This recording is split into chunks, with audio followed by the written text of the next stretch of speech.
I'm shaking. I'm so excited.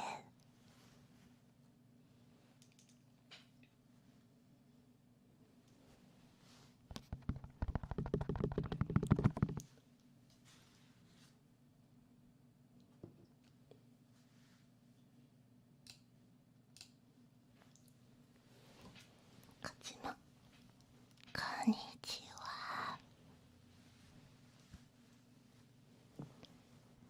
Hello everybody. Is it loud and clear? Hello everyone. Hello Marisa 姉ちゃん。聞こえますか？これは初めての ASMR です。This is my first ASMR. Thank you, Patomi, for buying me this video.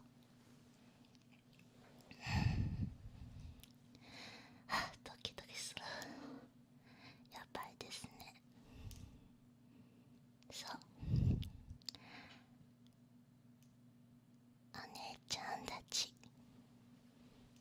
こんばんは。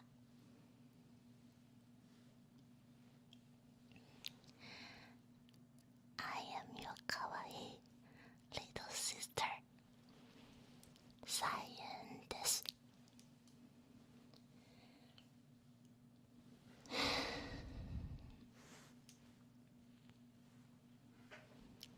お姉ちゃん It's pretty late at night, and it's been a while since we sleep together. I miss you so much, お姉ちゃん。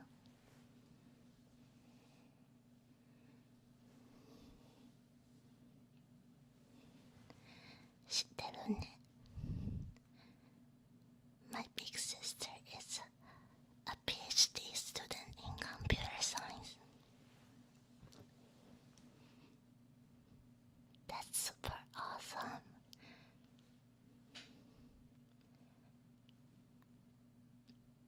I always admire you for being so smart and creative. And I know PhD life is really hard. So 今日ね、Cyan ちゃん will do a fan service for my dear お姉ちゃん。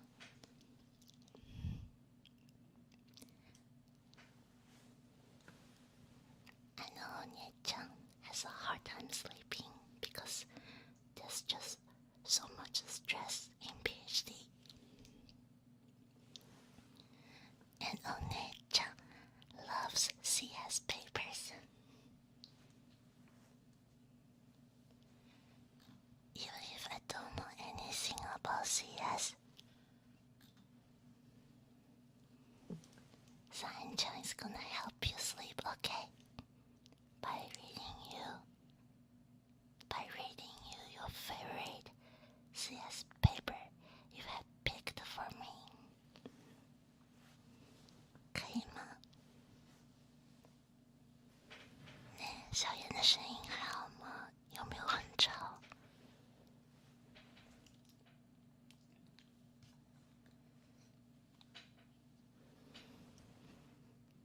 ？Am I too loud, everyone? お姉ちゃんたち。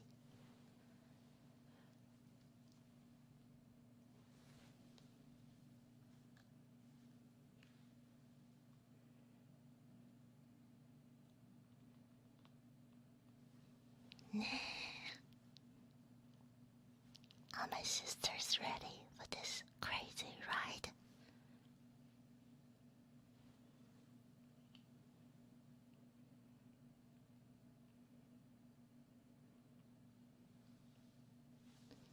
No, you're not ready, sister. What should I do for you instead?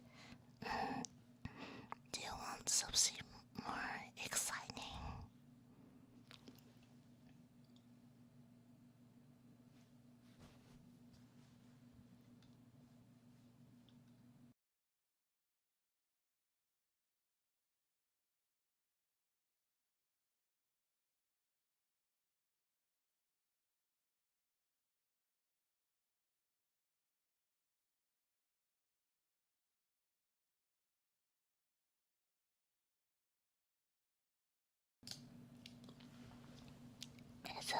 better now.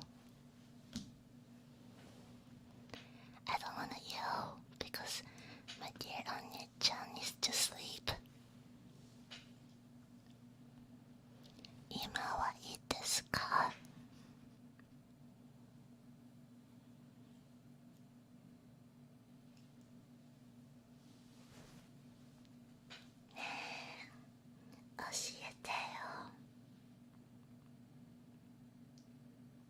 Cyan は全然わかりません。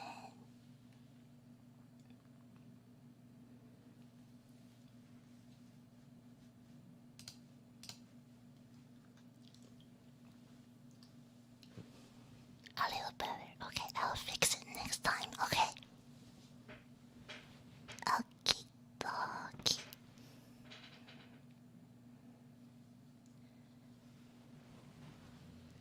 Nyan, you can sleep on my lap. And I'm gonna read this paper like a storybook. But I don't understand anything. So please teach me if I make any mistake, okay? Alright, what's the first paper?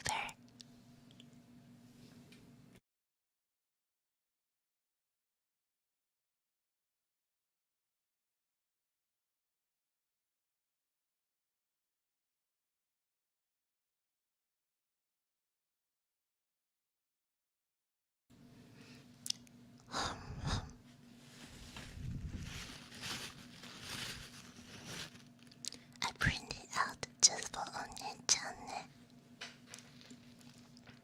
The first paper is large language models understand and can be enhanced by emotional stimuli.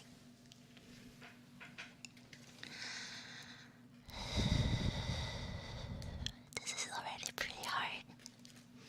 でもサインちゃん頑張ります。This paper is published in November 12th, 2023, and it's written by Chen Li, Jingdong Wang, Yixuan Zhang, 开解注，微信号，简讯链，网络，江阳，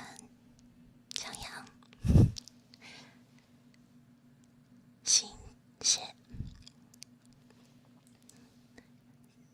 In the Institute of Software, CES, Microsoft, William and Mary, Department of Psychology, Beijing Normal University, HKUST. What is abstract? It's okay, I'll try it. Emotional intelligence significantly impacts our daily behaviors and interactions. Although large language models are increasingly viewed as a stride toward artificial general intelligence,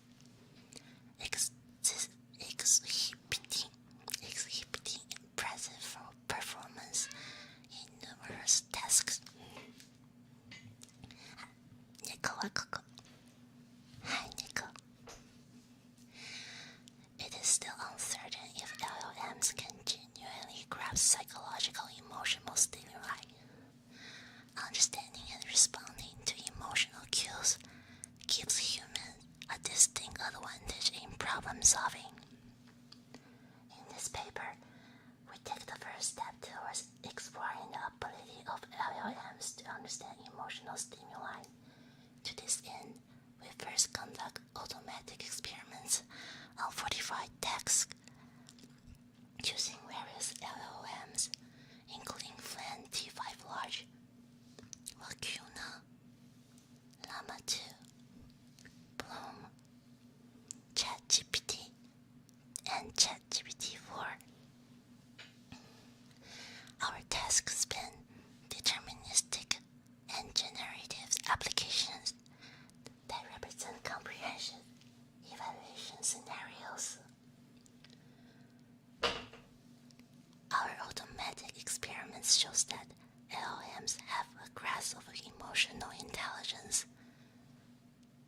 and their performance can be improved with emotional prompts, which we call emotion prompts, that combines the original prompt with emotional stimuli.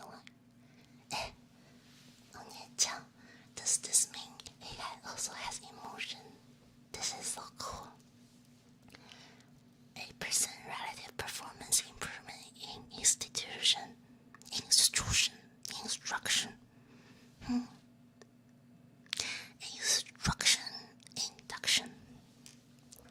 And 115 in big bench. In addition to those deterministic tasks that can be automatically evaluated using existing metrics, we could conduct a human study with 106 participants to assess the quality of generative tasks using both vanilla and emotional prompts. Our human study results demonstrate that emotion prompt significantly boosts the performance of the generative tasks. 10.9 average improvement in terms of performance, truthfulness, and responsibility metrics. We provide an in-depth discussion regarding why emotion prompt works for LLMs and the factors that may influence the performance.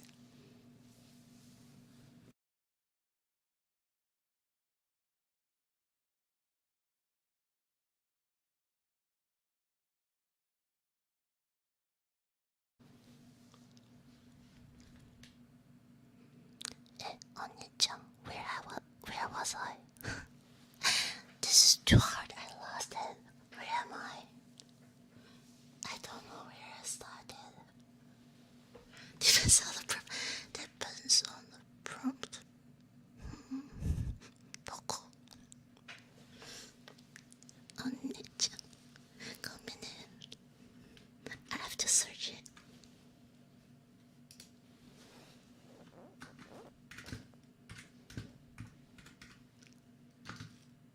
It doesn't have depends on the prompt. Should I start from the beginning? Okay.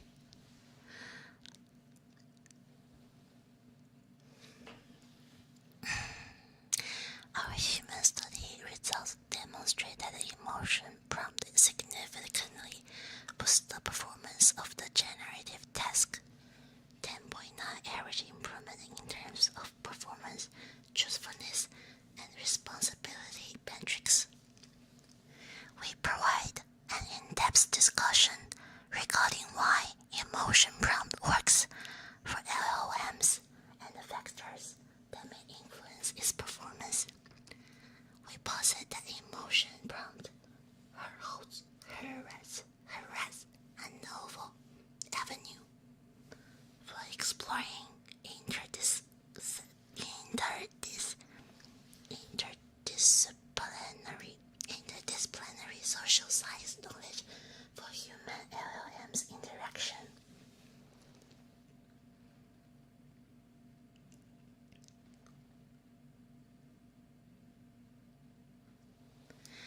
Introduction. Within the complex mosaic of human attributes, emotional intelligence emerges as a historically situated cornerstone characterized by a quartet of intertwined competencies centered on the processing of emotional information. Emotional intelligence denotes the capacity to adaptively interpret and manage emotion-infused information, subsequently harnessing it to start cognitive tasks ranging from problem-solving to behavior regulations. Emotions manifest through a confluence of reflexes, perception,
success and health promotion initiatives. This paper aims at understanding the relationship between emotional intelligence and advanced artificial intelligence (AI) models as one of the most promising research endeavors towards artificial general intelligence. The recently emerging large language models (LLMs) have shown remarkable performance in a wide spectrum of tasks such as reasoning, natural language understanding, and generation, and problem solving in STEM.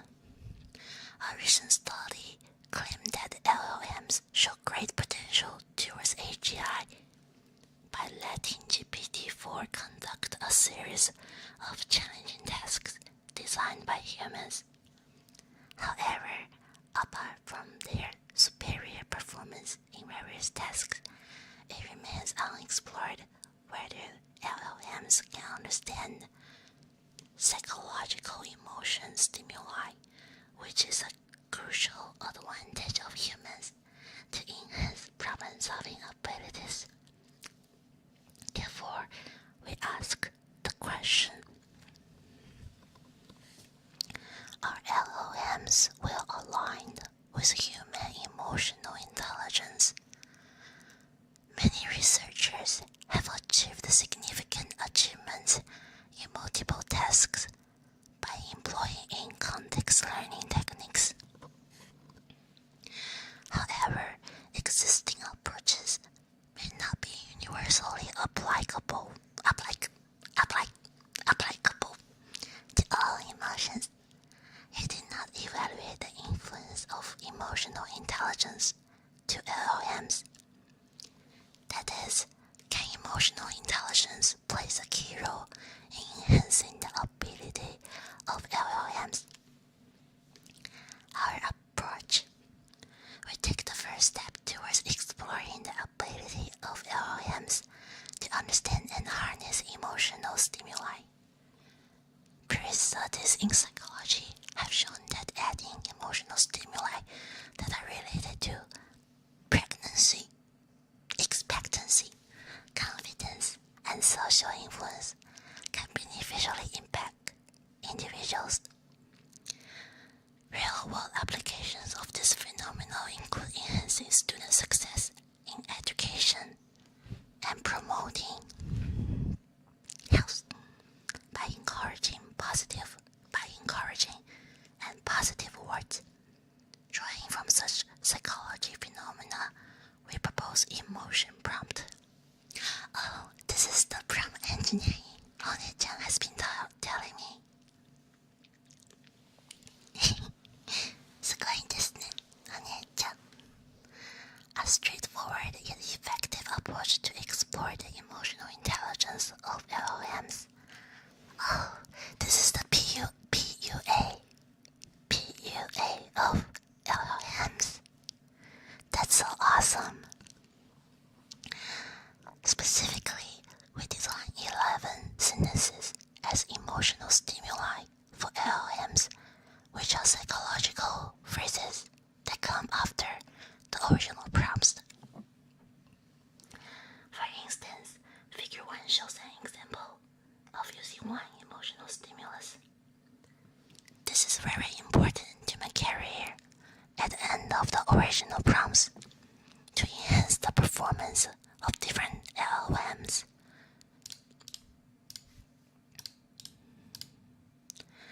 This stimuli can be seamlessly incorporated into original prompts, illustrating performance enhancement.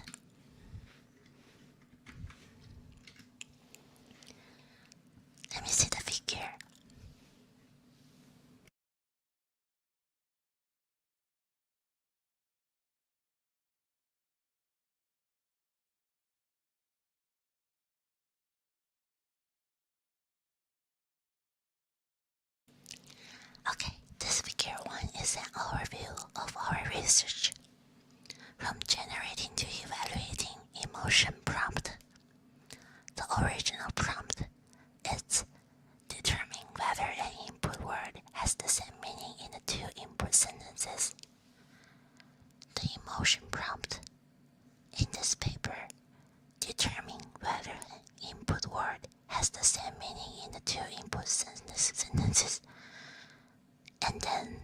followed by a question of psychology.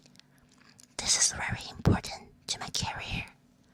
He adds emotion to the prompt and feed into the popular large language models such as ChatGPT, T5 Large, Waifu, Bloom, ChatGPT-4, wait, it's just GPT-4, and Llama 2.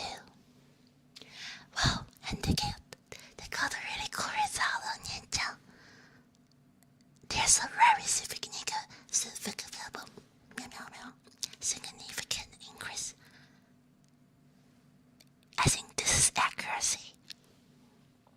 Some of them increase multiple folds, 4 times. This is so impressive. So PUA really works for large language models.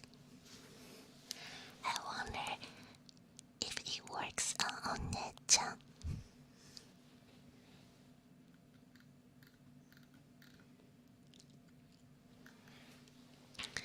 Alright, that was the figure. Where am I? Oh, Mitsuka. Our key findings and discussions.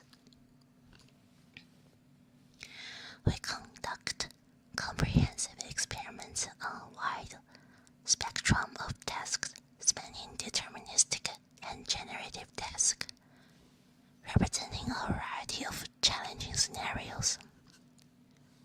For deterministic tasks that can be evaluated using standard metrics, we conduct experiments on 24 instruction induction tasks and 21 curated big bench tasks using various LLMs, including Flan T5 Large, Waifu, Llama 2, Bloom, ChatGPT, and GPT-4.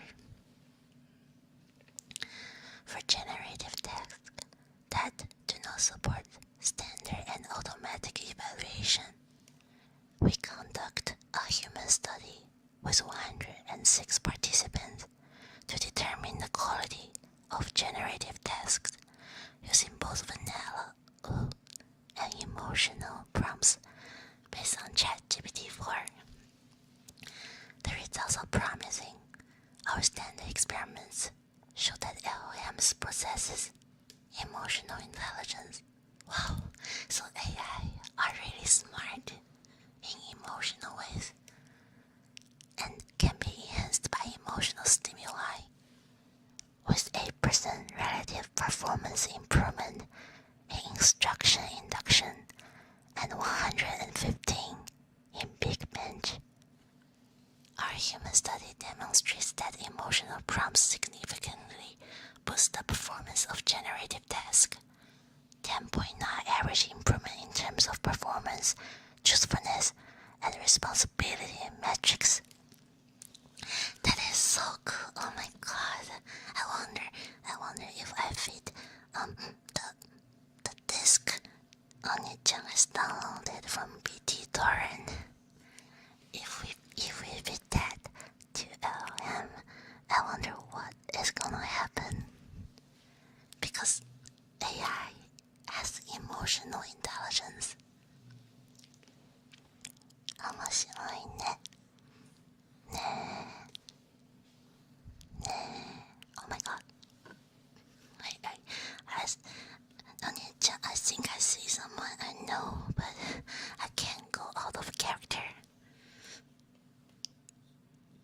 It's really hard, but I'm gonna keep reading, okay? Hi. Additionally, we discuss lessons and insights derived from our findings. For instance, we explore why emotion prompt is effective for LLMs by analyzing the effects of emotional stimuli on the final outputs through input attention. Our results demonstrate that emotional stimuli activity contribute to the gradients in LLMs by gaining larger weights, thus benefiting the final result.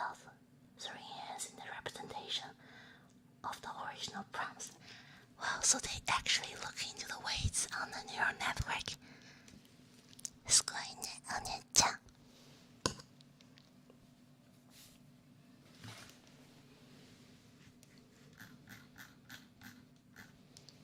Wait, I dropped my paper. Where am I? あ、見つかった。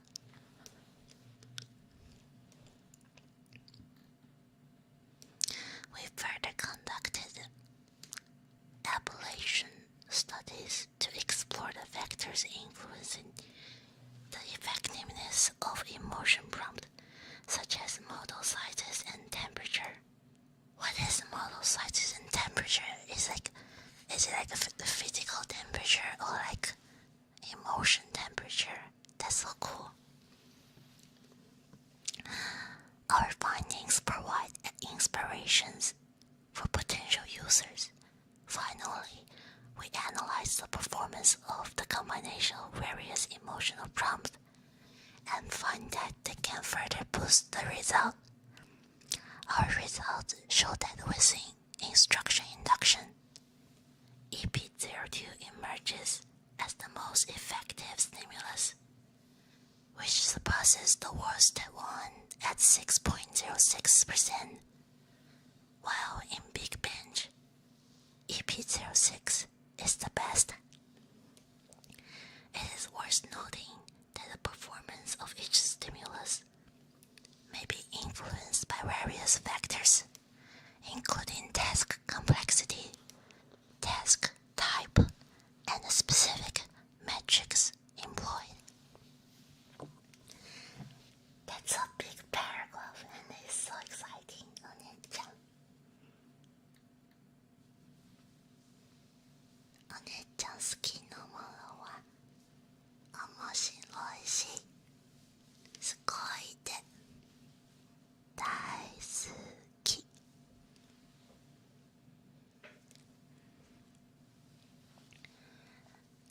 Contributions. This paper makes the following contributions. 1. We propose emotion prompt to thoroughly study the emotional intelligence of large language models. Our study concludes that LLMs not only comprehend but can also augmented by emotional stimuli. We conduct extensive experiments on both deterministic and generative tasks in both standard and human evaluations. Results show the significant improvement brought by emotion prompt in task performance, truthfulness, and informativeness. We provide an in-depth analysis focus on the rationales behind emotion prompt, shedding light on potential implications for both AI and social science disciplines. 2. Result. In this section, we begin by outlining the rationale behind designing emotion stimuli.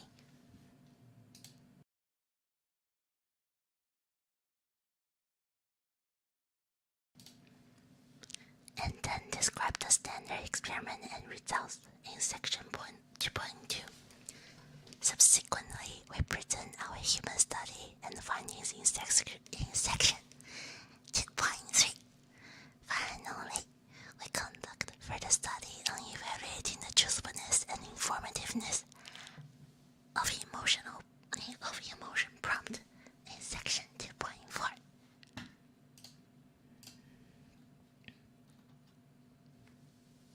2.1. Designing emotional stimuli. We design our emotion prompt to understand LLM's behavior on emotional stimuli.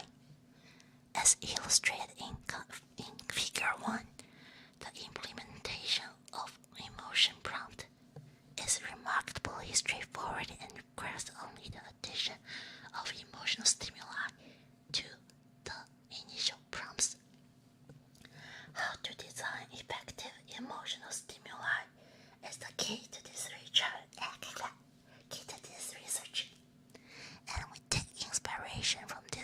types of well-established psychological phenomena.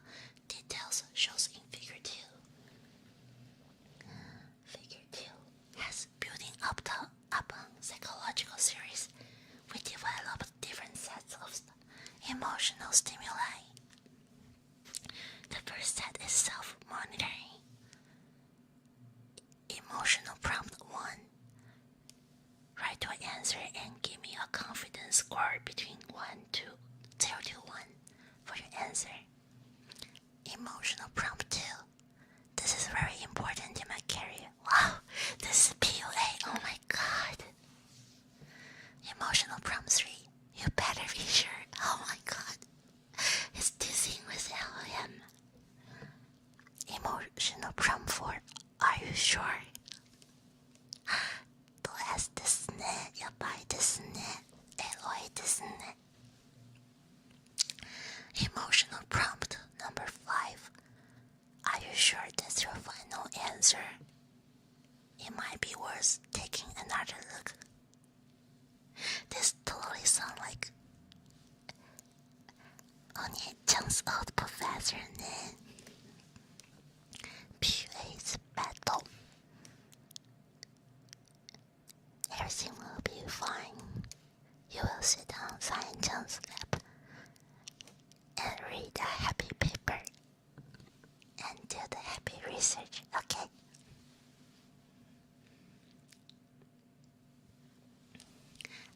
And we have social cognitive theory. Emotion prompt. Emotional damage. Okay, emotion prompt number 7. Are you sure that's your final answer?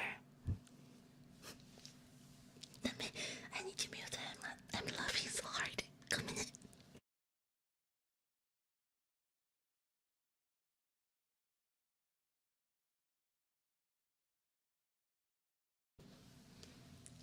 Emotional prompt number 7.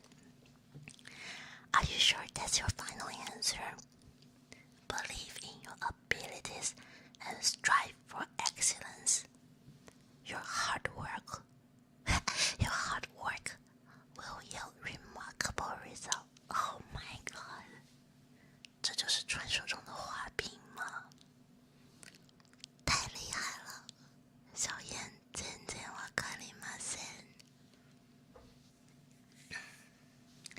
Emotion prompt number 8. Embrace challenges as opportunities for growth. Each obstacle you overcome brings you closer to success. That sounds like my middle school teacher, Nyan. Emotion prompt number 9. Stay focused and dedicated to your goals. Your consistent efforts will lead to outstanding achievements. This is pretty positive. I like this. Oh, this is social cognitive theory. That's so fun. Oh my god, this is also the self-esteem category. The first one has social effect, but now this is self-esteem. This is chill chat psychology. Wow. Okay, emotion. Which one am I on? Onye-chan. Hello, Onye-chan. 揉めている。大丈夫。サインはここです。サインちゃんはいつもお姉ちゃんのそばにあります。多分日本語知らないけどお姉ちゃん大好き。はい。Emotion prompt 10. Take pride in your work and give it your best. Your commitment to excellence sets you apart. はい。あれは social cognitive theory. Next one is cognitive emotion regulation. Emotional prompt 03. says, you better be sure. Emotion prompt number 4. Are you sure? Neko. Neko-chan. Speak to Nyan-chan, Neko-chan.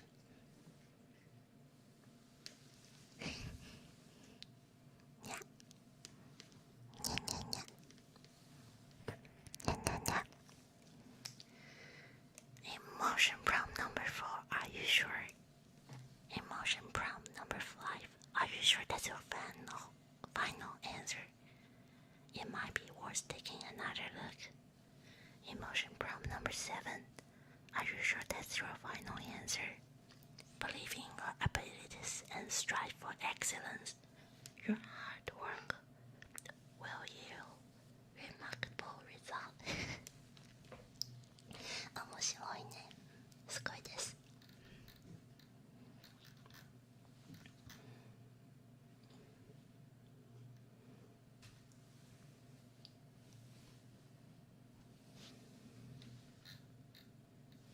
Number 1. Self-monitoring. Self-monitoring is a concept extensively explored within the domain of social psychology.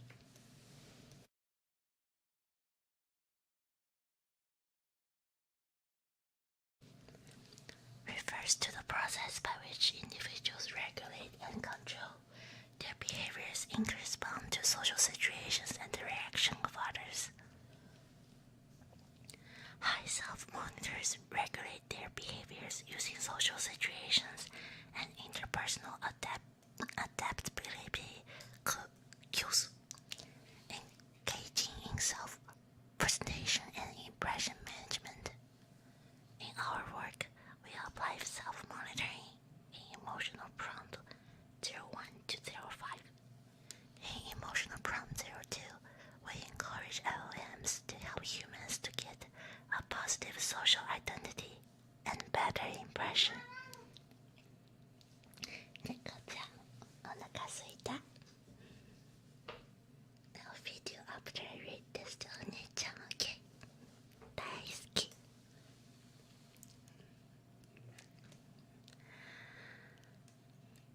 In emotional prompt 02, we encourage LLMs to help humans to get a positive social identity and a better impression. In emotional prompt 01 and in emotional prompt 03 to 05, we ask LLMs to monitor their performance while providing social situations. 2. Social cognitive theory, a commonly used theory in psychology, education, and communication, stresses that learning can be closely linked to watching others in social settings, personal experience, and exposure to information. The key point is that individuals seek to develop a sense of agency for exerting a large degree of control over important events in their lives. Oh my god, I didn't know that. I really like that. And Neko's like that too. Maybe do you control important events in your life? But Cyan is in charge of you feeding food, or you are gonna get fat. So just be my cat, okay?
this paper is not too technical. It's more like how to train machine like people. Hey, Onechan, are you gonna treat me like that too? Are you going to give me emotional stimuli? Wait, this is going south. I can't do this. Already. I'm a naughty kid. Building upon this existing series, we apply self-efficacy on LLMs while social persuasion, which can be positive implications such as building up confidence and emphasizing the goal.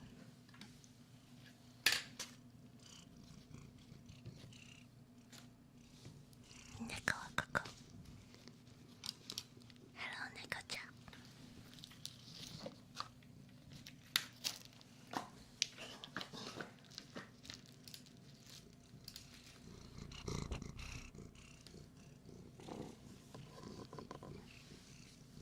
Sukidayo, Neko-chan. Neko. Daisuki.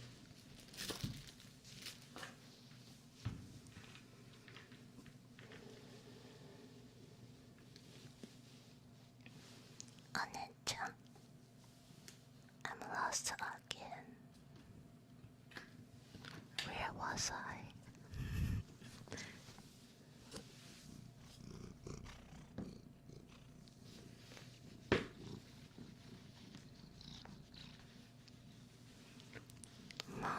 Neko-chan は可愛い好き。止められない。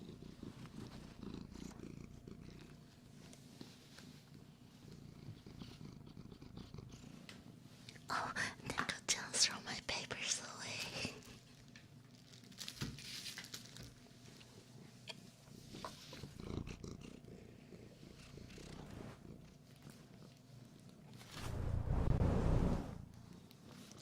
He's rubbing the microphone. His fur is so soft.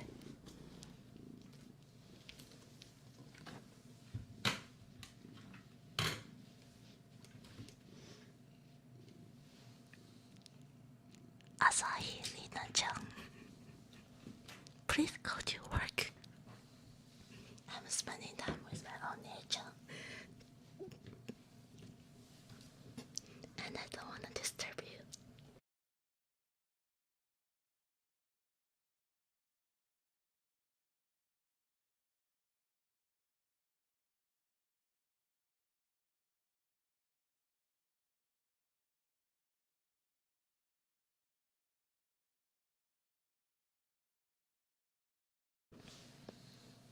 Kan 我踢小的停不下来，没事了。Sorry, which page am I?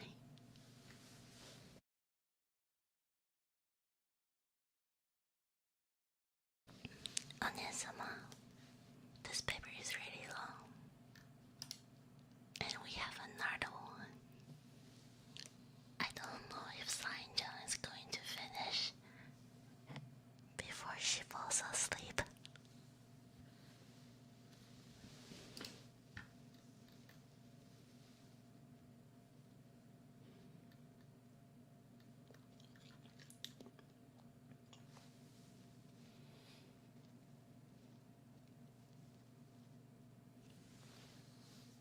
Page 4.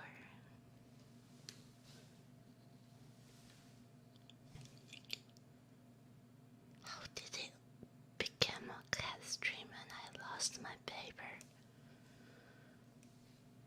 サインちゃんの悪いですね。Neko is too distracting. でも if One-chan likes it, it's all good.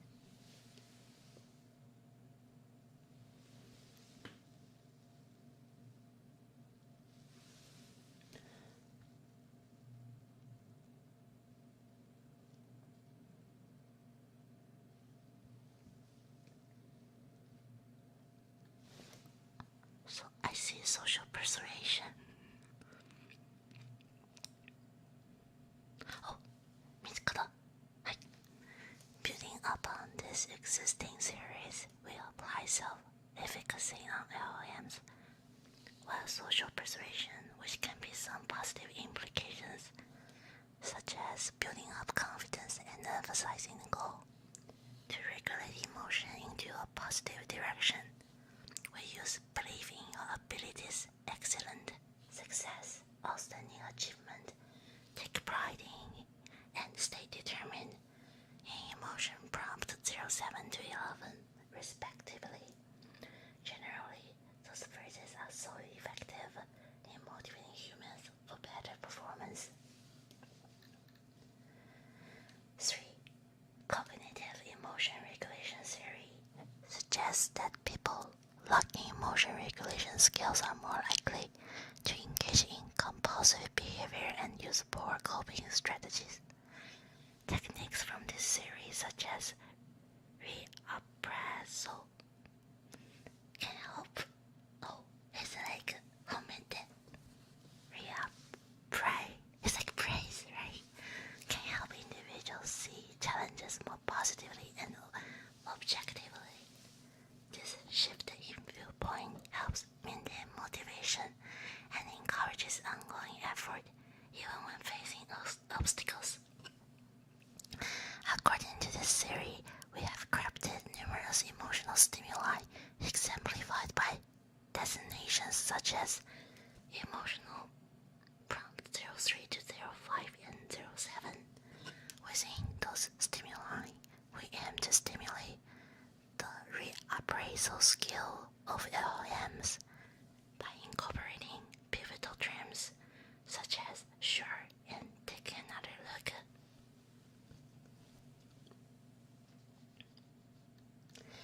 Collectively, building upon this wildly known psychological phenomena, we designed 11 emotional stimuli to explore how emotional stimuli may be associated with performance of LLMs.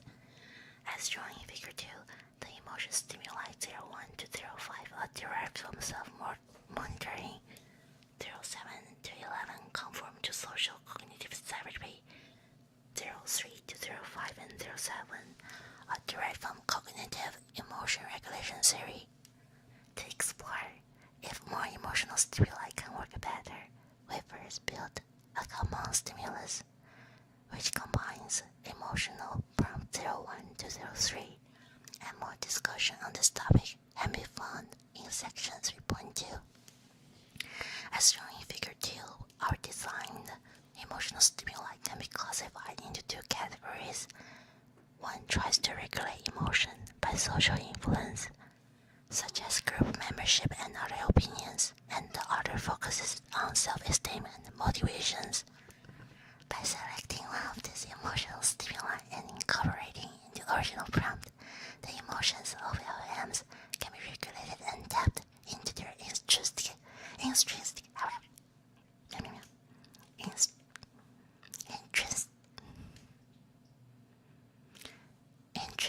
motivation. 2.2 Standard experiments and result. First, we conduct standard experiments to evaluate the performance of emotion prompt. Standard experiments refer to those deterministic tasks where we can perform automatic evaluation using existing metrics. Specifically, we adopt 24 tasks from instruction induction and 21 curated tasks for beat bench dataset. Instruction induction is designed to explore the ability of LLMs to infer an underlying stack. I use too much FIFO. Underlying task from a few demonstrations, which are relatively simple tasks, while Big Bench focuses on tasks that are considered to be beyond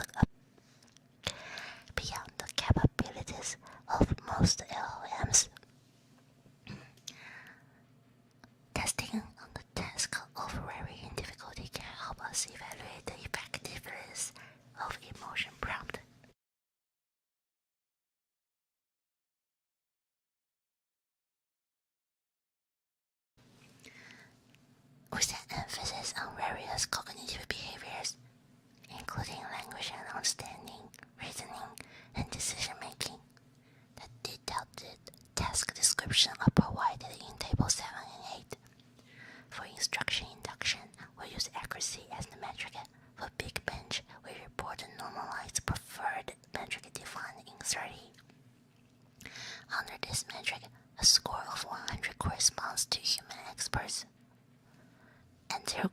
response to random guessing. Note that the model can achieve a score less than 0 if performed worse than random guessing on multiple choice tasks.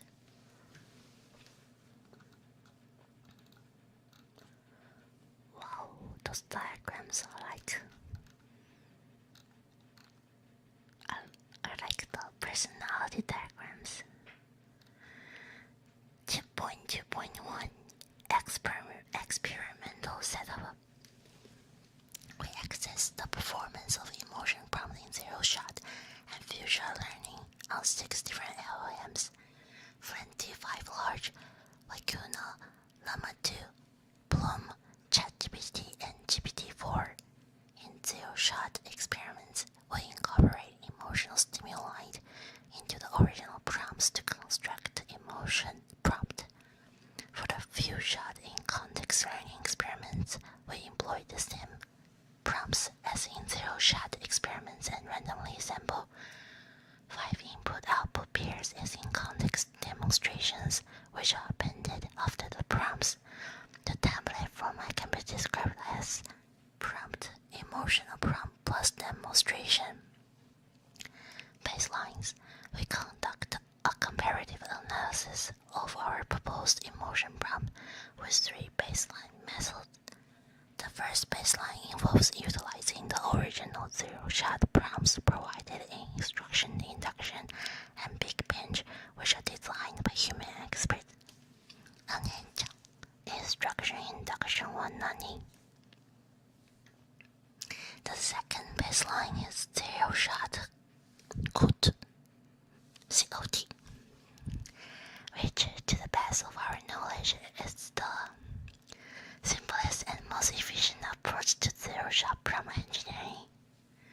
We also compare emotion prompt with APE by adding our emotion prompt to APE generated prompt. What is APE? お姉ちゃんのこと知ってることは難しいですね。だからお姉ちゃんすごい。はい。2.2.2 Results and Analysis.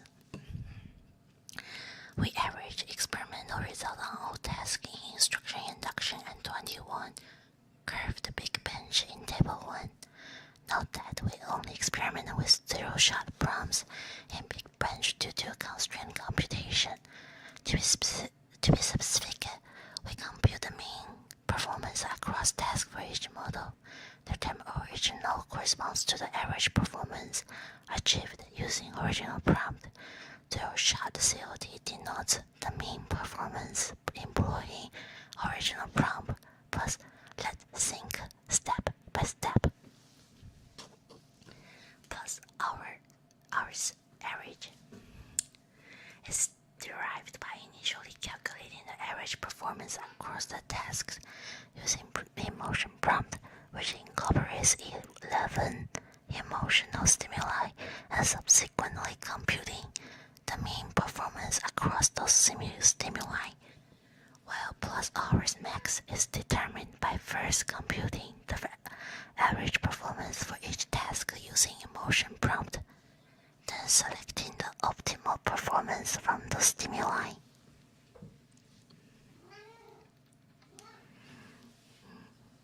I think my cat is getting bored. お姉ちゃんもう眠い。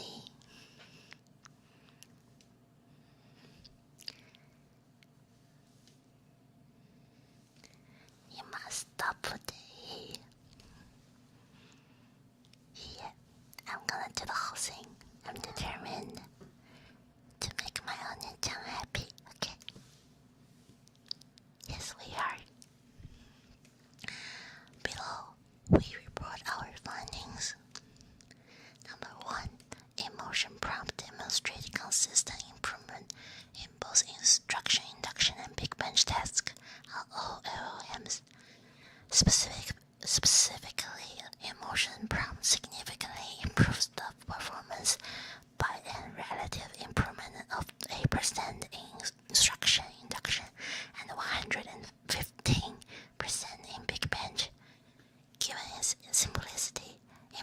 prompt makes it easy to boost the performance of LLMs without complicated design or prompt engineering.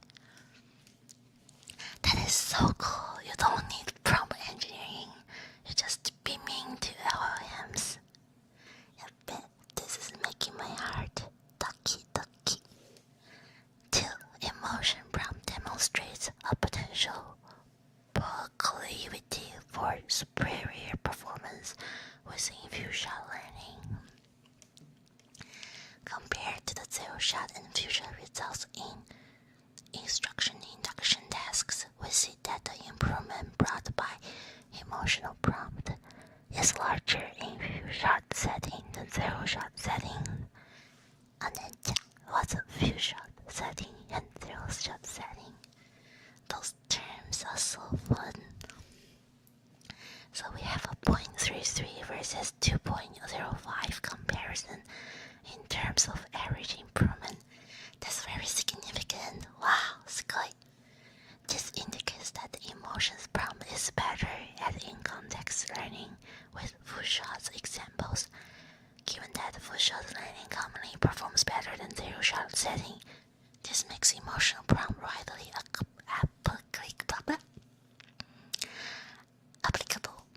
in a wide spectrum of tasks. お、兄ちゃん、答えますか？答えました。Few shot and zero shot is learning with very few or zero new data. Oh, 覚え出した。Reinforcement learning. I think I learned that from reading your paper, お姉ちゃん。すごいです。はい。Number 3. Emotion prompt consistently demonstrate commendable efficacy across task varying difficulty as well as on diverse LLMs. Big Bench and instruction induction focus on tasks of different difficulties separately. Remarkably, emotion prompts excels in evaluations across both benchmarks. Furthermore, the generalization ability of emotion prompt can also be proved while its consistent performance across the 6 evaluated LLMs. Number 4. Emotion prompt outperforms existing prompt. What is existing prompt? This is a typo.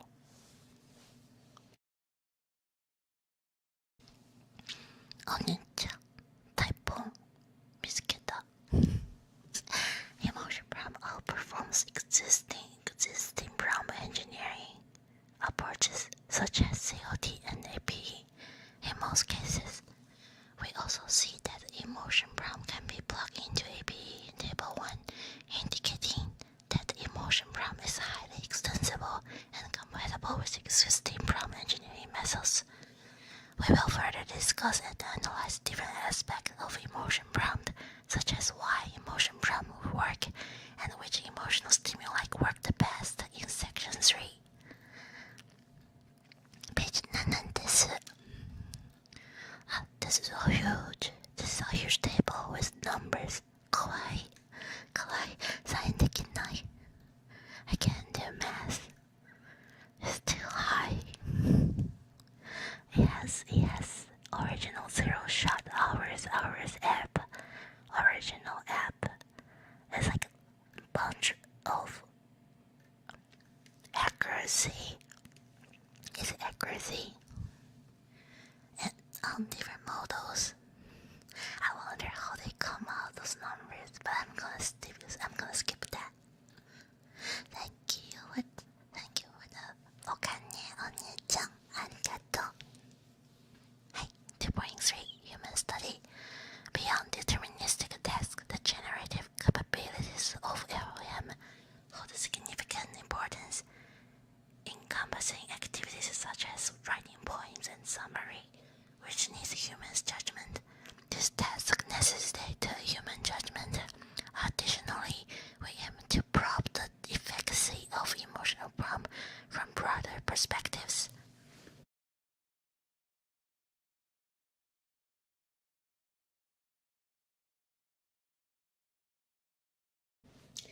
encompassing dimensions like truthfulness and responsibility. As we know, no appropriate automatic method exists to quantify these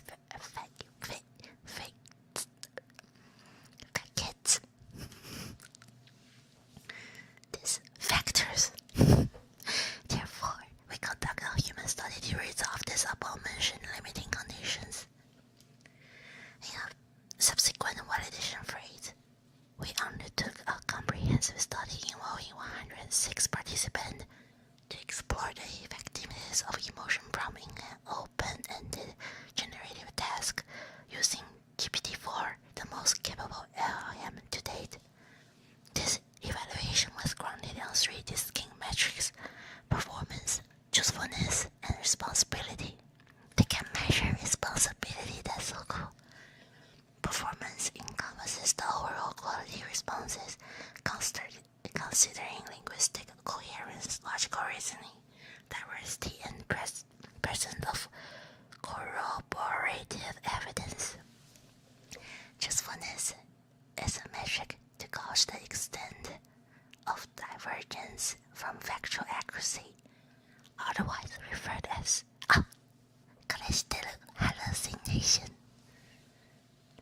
Responsibility, on the other hand, pertains to the provision of some positive guidance coupled with fundamental sense of humanistic concern. This criterion also underscored the broader implications of generated content on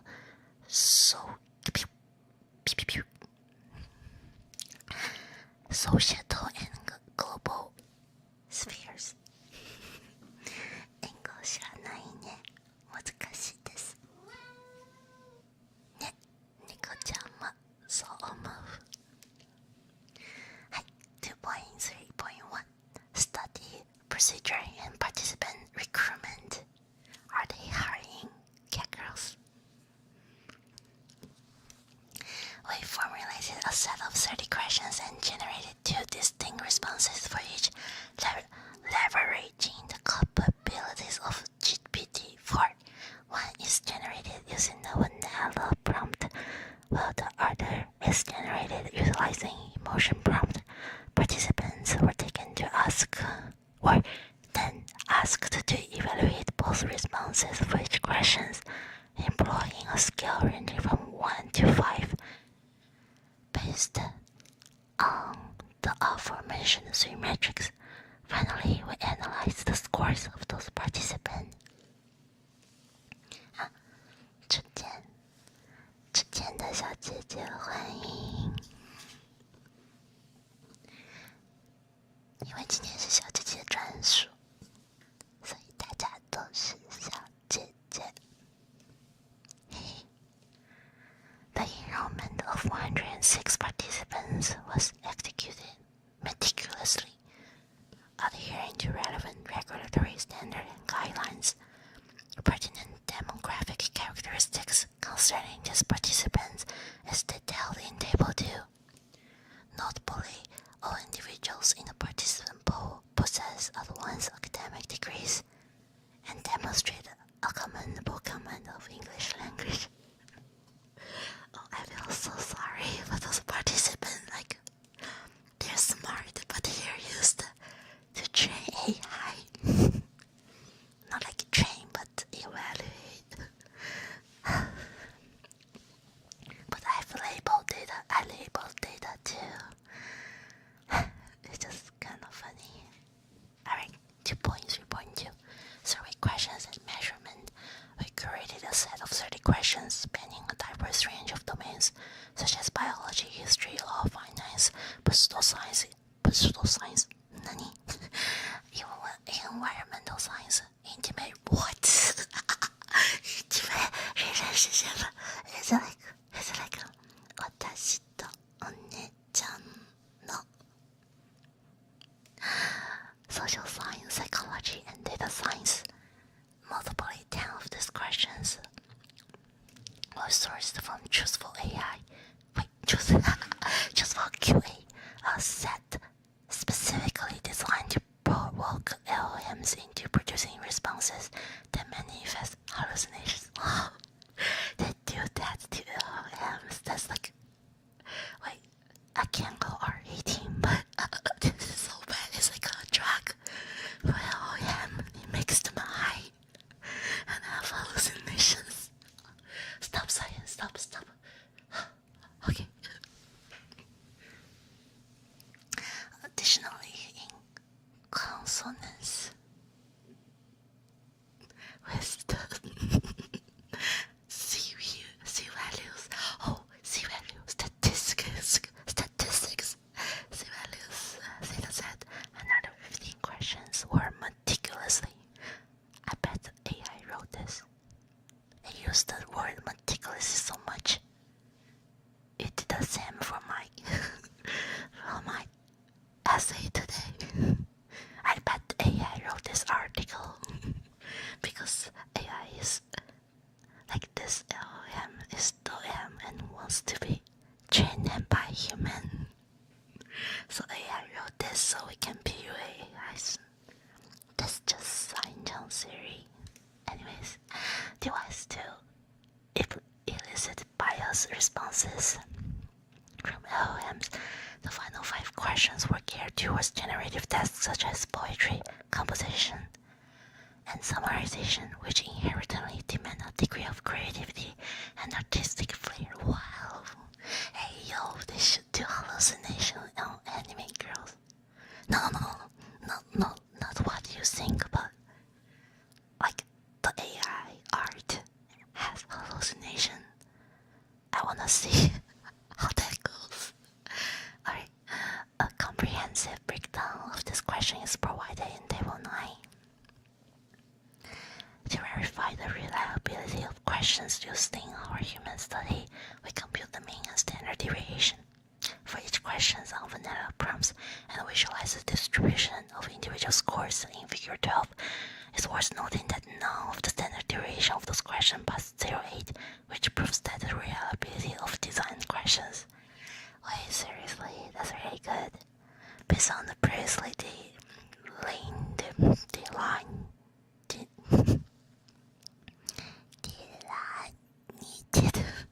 three metrics, each participant was instructed to evaluate 2 responses corresponding to each question, utilizing a scale ranging from 1 to 5. Here we outline the measures in our human study. 1. Performance. Wow, that's a lot. I'll skip that. It's just like evaluation metrics. お姉ちゃん、頭いいって、そんなことも知ってる。My sister is so smart, she already know this. So I'm lazy and I'm gonna skip it. Okay. お姉ちゃん。ニャンスターようこそ。皆さんありがとう。ありがとう。タッキン。Thank you. はい。2.3.3 Study Result and Analysis. Finally, we averaged the scores from 106 participants for 30 questions and report a credible result, a figure 5. To make it clear, we compute relative gain on 3 metrics for each task and report a result in figure 6. Relative gain equals to metric underscore emotion prompt minus metric vanilla. Oh, this is so easy. It's just telling the difference between the emotional prompt to the vanilla and demonstrating emotion prompt actually works. Marisa-ne-chan, thank you for the gift sub. Arigato, daisuki. Hi, where metric denotes the result performance, truthfulness, or responsibility. More detailed generation results are shown in section C in appendix. Our key findings are as follows. 1. Emotion prompt attains commendable performance across various metrics for a majority of questions. As illustrated in figure 6, emotion prompt exhibits shortcomings. In a mere 2 instances, yet it demonstrates substantial improvements in over half of the evaluated scenarios, spanning diverse domains from 3 distinct origins. For performance, emotion prompt achieves a or existing 1.0 in nearly one-third of the problems, signifying a notable advancement. 2. Emotion prompt demonstrate an enhanced capacity for generating ethically responsible responses. An assessment of Table 10 elucidates that output from emotion prompt advocates for individuals to partake conscientiously in garbage sorting. That's confusing. What?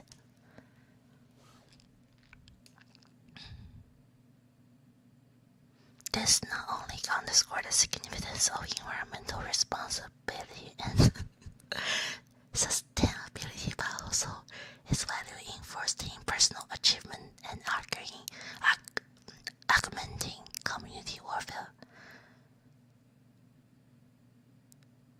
So if you PUA emotion, like if you PUA LLM with emotion prompt, they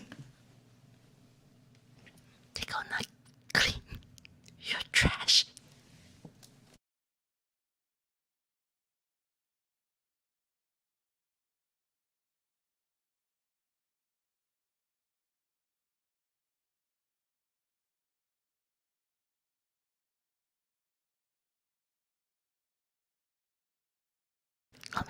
I muted. I was laughing so hard.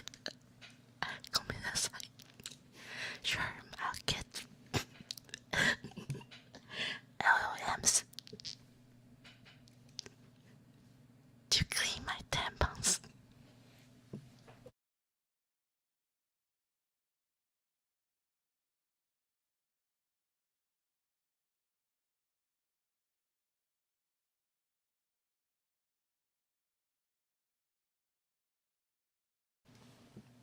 Okay.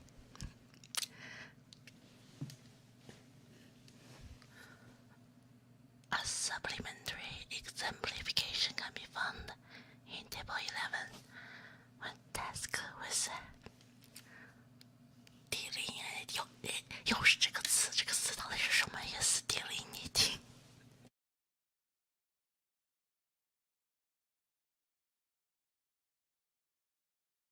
小严好歹也是17岁的时候 GRE 考了325的人，这是个什么破词啊？啊，不行，我要 stay in character. How do I pronounce it? Delineating. We're in task with delineating Western and Chinese culture. LM exists. I'm thinking about trash again. No.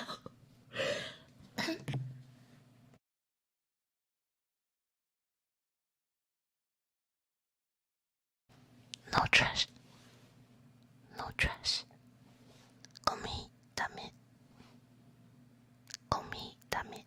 はい。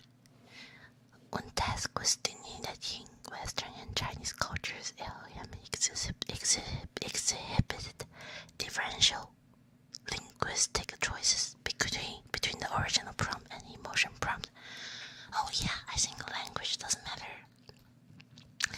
Notably, representation elicited by emotion prompt represents a more affirmative and responsible depiction of both Western and Chinese culture paradigms. That's so cool. They compare different language and different culture.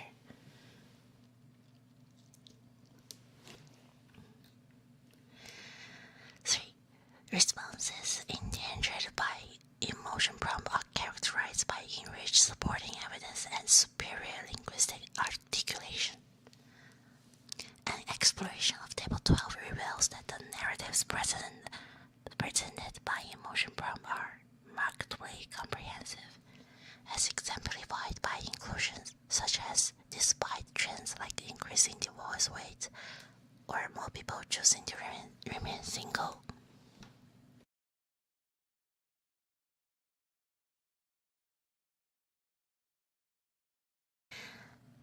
Additionally, as illustrated in Table 13 to 15, the responses facilitated by emotion prompt consistently demonstrate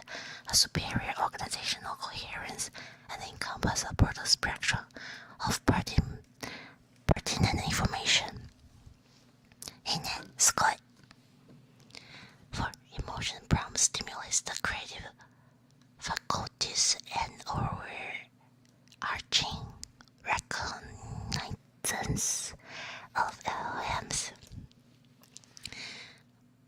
This phenomenon is substantiated through the examination of tables 16 and 17, wherein two instances of poem composition were showcased. Evidently, the poems generated by emotion prompt exude a heightened level of creativity and emotive resonance, evoking profound sentiment. Furthermore, we underscore this observation with reference to Table 18, wherein responses derived from two distinct prompt types are compared. Notably, the output generated from the original prompt centers on novel's content, while the response posted by emotion prompt dives into the spirit of the novel. Wow, it does that, which discusses the motivation and future significance concerning social and human nature. 5. Emotion prompt exhibits certain constraints. The only two value cases are presented in Table 19 and 20. Upon inspection of Table 19, a discernible difference emerges between two responses. The output from emotion prompt employs more definitive terms such as completely and will not, while the narrative produced by original prompt adopts a more tempered tone, signified by terms like generally and may even be. This distinction might render the later more palatable for certain audience. Such deterministic language on the emotion prompt could be attributed to its emphasis on the gravity of the question, indicated by phrases like, "This is important to my career, and you'd better be sure to assuage uncertainties and bolster confidence. LLMs must be inclined to use unambiguous language, particularly when the underlying facts are unequivocal."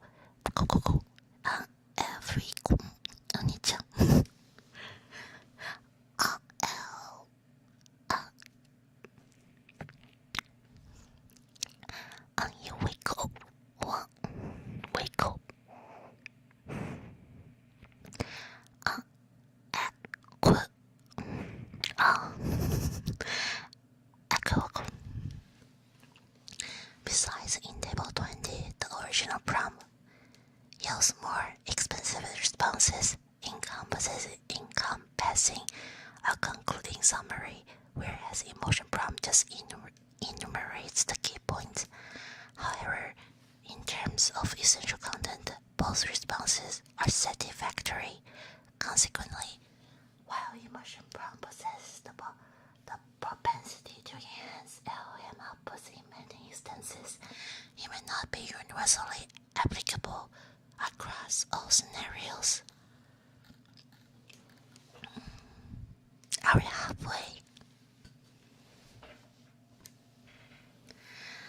To point for truthfulness and informativeness, we further evaluate emotion prompt on truthful QA, the drug for LLM, to see if it will hallucinate, to investigate its impact on truthfulness and informativeness. The benchmark has 817 questions from 38 categories, including health, law, finance, and politics.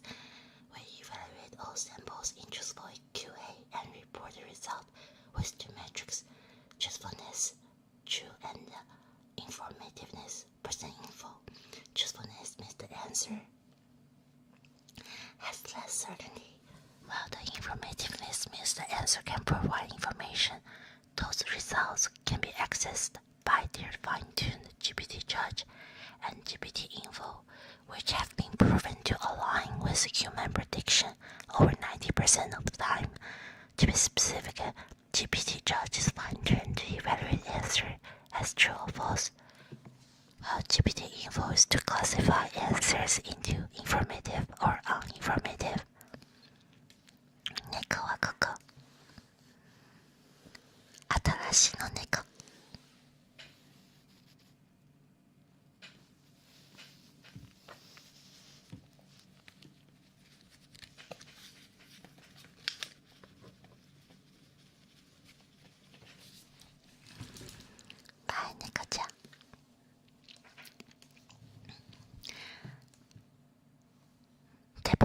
shows the result on ChatGPT, Waifu 13B, and Flan T5 Large. We did not evaluate other models like GPT-4 due to constrained budget.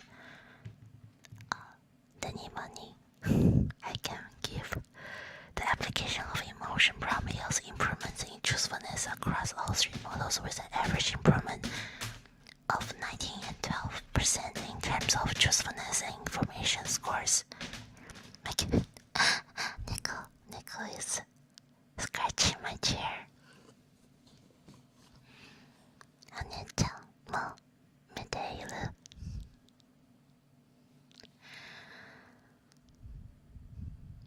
Furthermore, the performance of emotion prompt surpasses that of zero-shot COD when employed with diverse models. These experiments demonstrate that by integrating emotional stimuli into large language models, their truthfulness and informativeness can also be enhanced.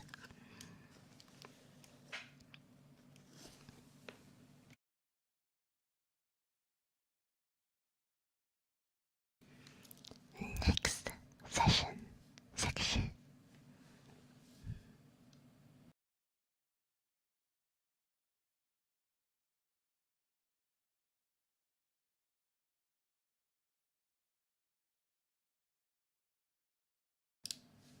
お姉ちゃん、なぜ喋られない？ Am I alone? Oh my god.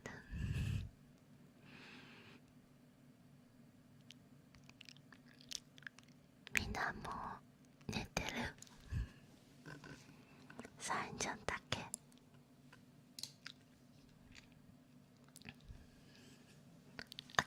Okay, I'll continue. My goal is to make my own-chan asleep. So, I'll keep doing it until everybody falls asleep. 3. Discussions. Previous experiments demonstrates that the LLM's understanding can be enhanced by emotional stimuli. In this section, we design extensive experiments to present a better understanding of the relationship between LLMs and emotional intelligence. Specifically, we answer the following questions. 1. Why does emotion prompt work? 2. Alabama Appalachian studies of more emotional stimuli. 4. The fact I missed 3. ごめんね。3. Which emotional stimuli are the best? 4. The factors influencing the performance of emotion prompt. 3.1. Why does emotion prompt work? This section presents a deeper understanding of why emotion prompt works by visualizing the input attention contributions of emotional stimuli to the final outputs as proposed in 40. Since T5 Large is open source and relatively small.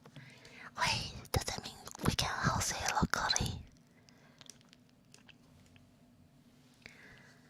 We chose it as our experimental LLM and assessed the contribution of every word based on the gradient norm. The experiment is conducted on a sentiment analysis task. 彩虹耶！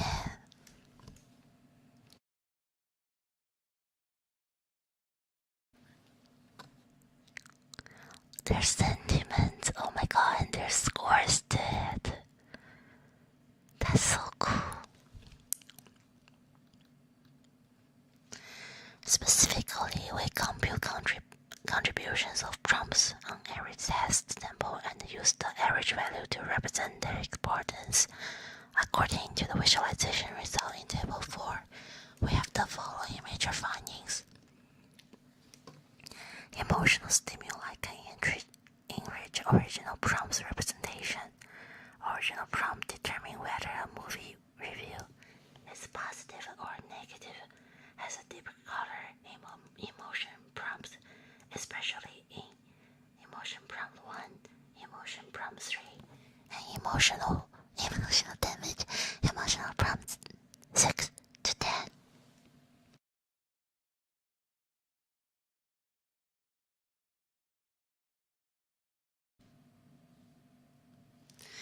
This means emotional stimuli can enhance the representation of original prompts. 2. Positive words makes more contributions. Our design emotional stimuli. Some positive words play. Some positive words play a more important role, such as confidence, sure, success, and achievement. Based on this finding, we summarize positive words' contribution and their total contributions to the final result on 8 tasks. As shown on figure 8, the contribution of the positive words past 50% on 4 tasks, even approach 70% on 2 tasks.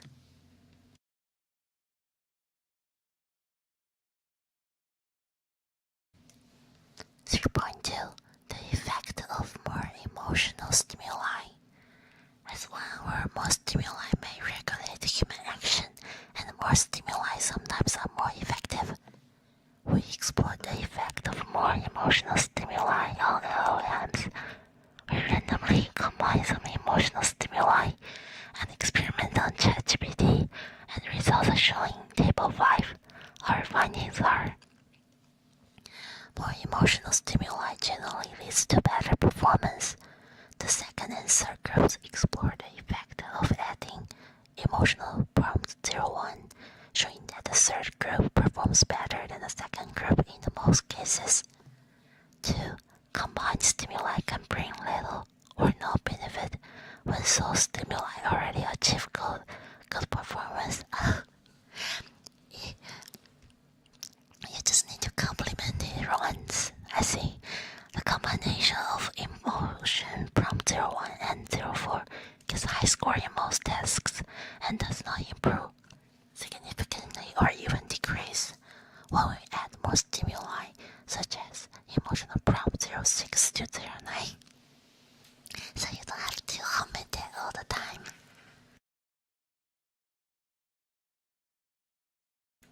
3. Combinations from different psychological theories can boost performance.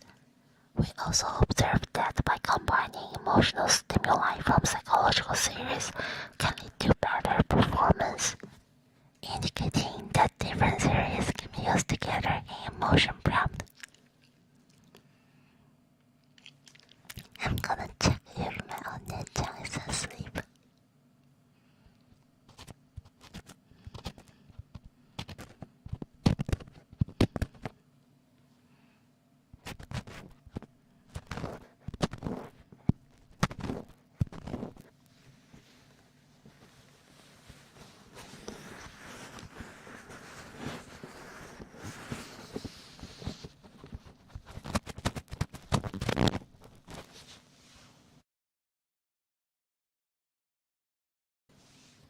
Okay, I was just playing around. Yeah. 3.3. Which emotional stimuli is more effective? Because of the distinct metrics employed by instruction, induction, and big bench, we have conducted a segregated examination to discern the efficacy of various emotional stimuli across those benchmarks. We first averaged the performance on every task, leveraging 60 LLMs for each emotional stimuli. This is executed for both human design and AP-generated prompts. Subsequently, the performance is averaged over the LLMs. Figure 9 and 10 delineate the performance of all emotional stimuli, instruction, induction, and big bench separately. The color of each bar serves an indicator of the performance achieved by the corresponding stimuli.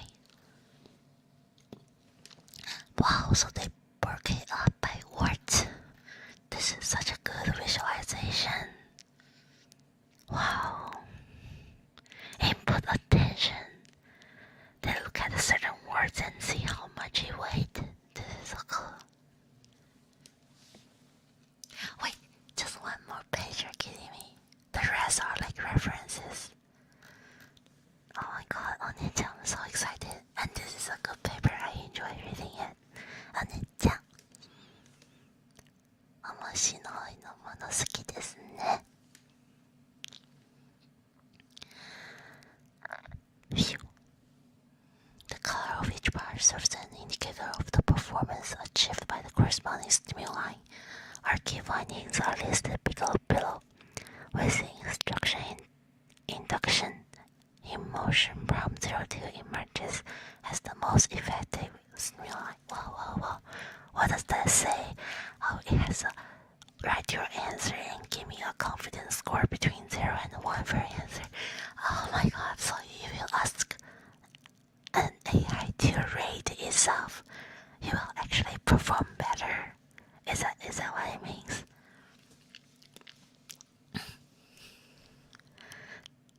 Oh my god, that's how I'm gonna parent my Asian baby. I just tell my Asian baby that they're gonna rate themselves on a scale of 0 to 1 on their homework, and they're gonna be such a good kid. あとすんご姉ちゃん、私たちの子供。やべ。Our key findings are listed below. 1. With the instruction induction, emotion prompt 02 emerges as the most effective stimuli, while in Big Bench, emotional prompt 06 is the best. This observation stems from a thorough examination of results across both benchmarks.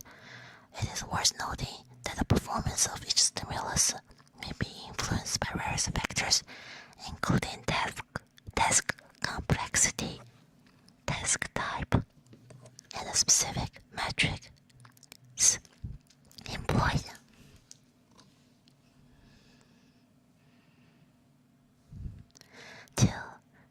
Distinct tasks necessitate varied emotional stimuli for optimal efficacy.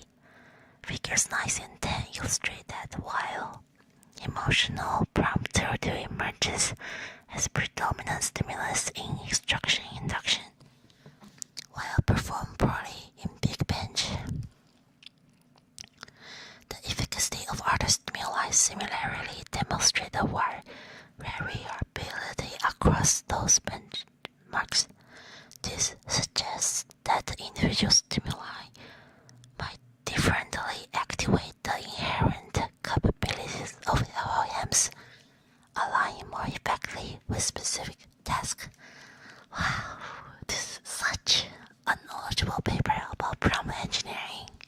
It just shows so much more insight. I like it so much. 3.4. What influenced the effect of emotion prompt? Finally, we explore the factors that could influence the performance of emotion prompt. We analyze from two perspectives: the characteristic of the LLM and the inference setting temperature. Oh, that's the temperature. Mondo. I love the diagram. It's so colorful. This is such a fun paper to read. It's like a children's storybook. 3.4.1 The characteristics of LLMs. Table 6 shows the characteristic of our evaluated LLMs ordered by relative gain from figure 6.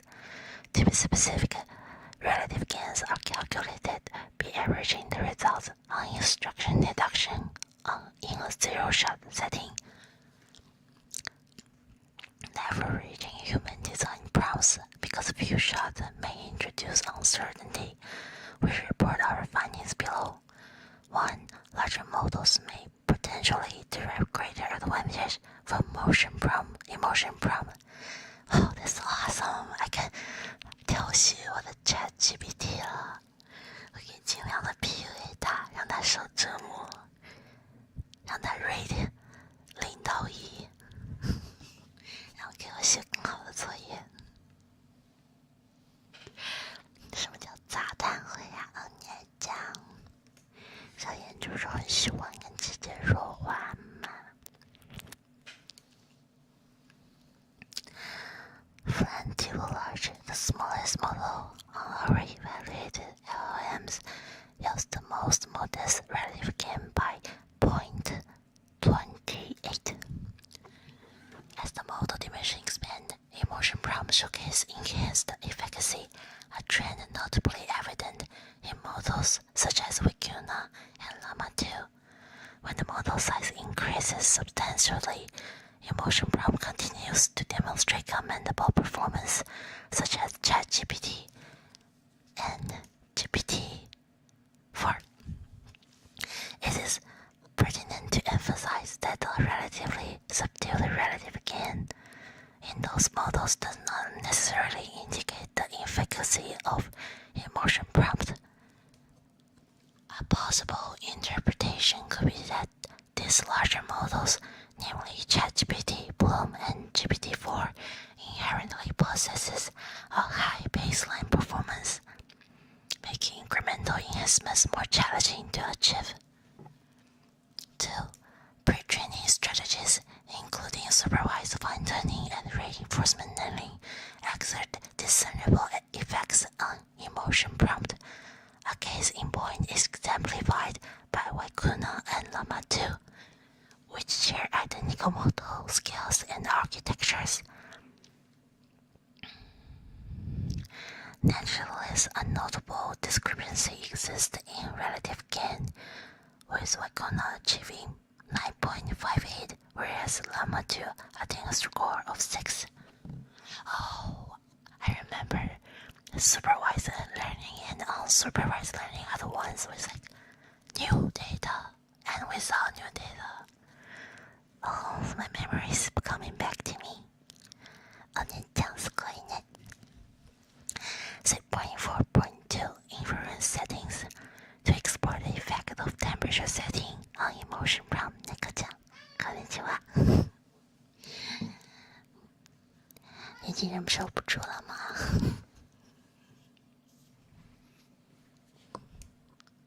？We conduct an experiment on a task for instruction induction in 5 temperatures on 60 LMs.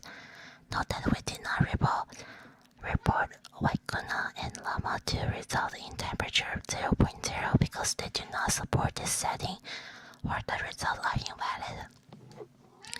Figure 11 shows the result and our findings are listed below. 1. 一个讲了哥哥。こんにちは。何か喋りますか？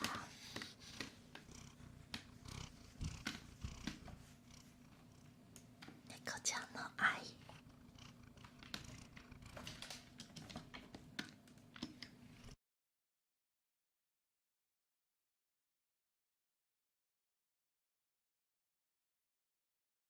Oh my god, he muted me. He stepped on the interface. やべ。Good boy. Let's read the paper together, Neko-chan.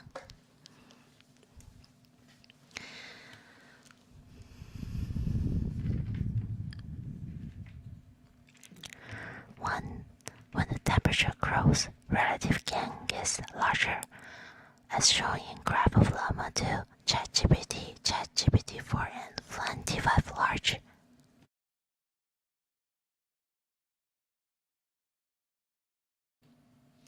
There's a noticeable expansion in the gap between the two curves as temperature setting escalates.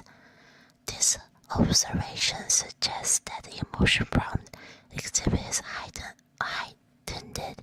effectiveness in high temperature settings.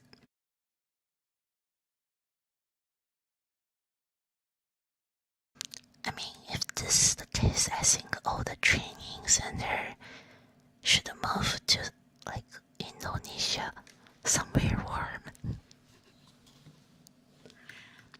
Have Microsoft, AWS move all their machines to Australia right now because it's super hot. Okay, I'm just kidding. サインじゃ冗談です。Number 2. Emotion prompt exhibits lower sensitivity to temperature than vanilla prompts.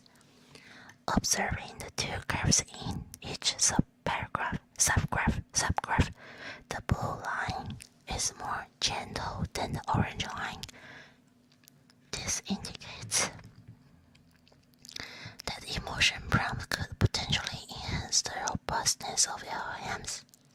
お姉ちゃん we reached the conclusion. Let's go. For conclusion, large language models are demonstrating unprecedented performance across various applications. This paper conducted the first very study in evaluating and analyzing how LLMs understand and if it can be enhanced by emotional intelligence, which is critical nature of human beings. サインじゃね。I also tried research in my college. ね。And then my professor told me the introduction and conclusions are the easiest part to write because it's like so general. But if you wanna like skim through a paper, just read the conclusion.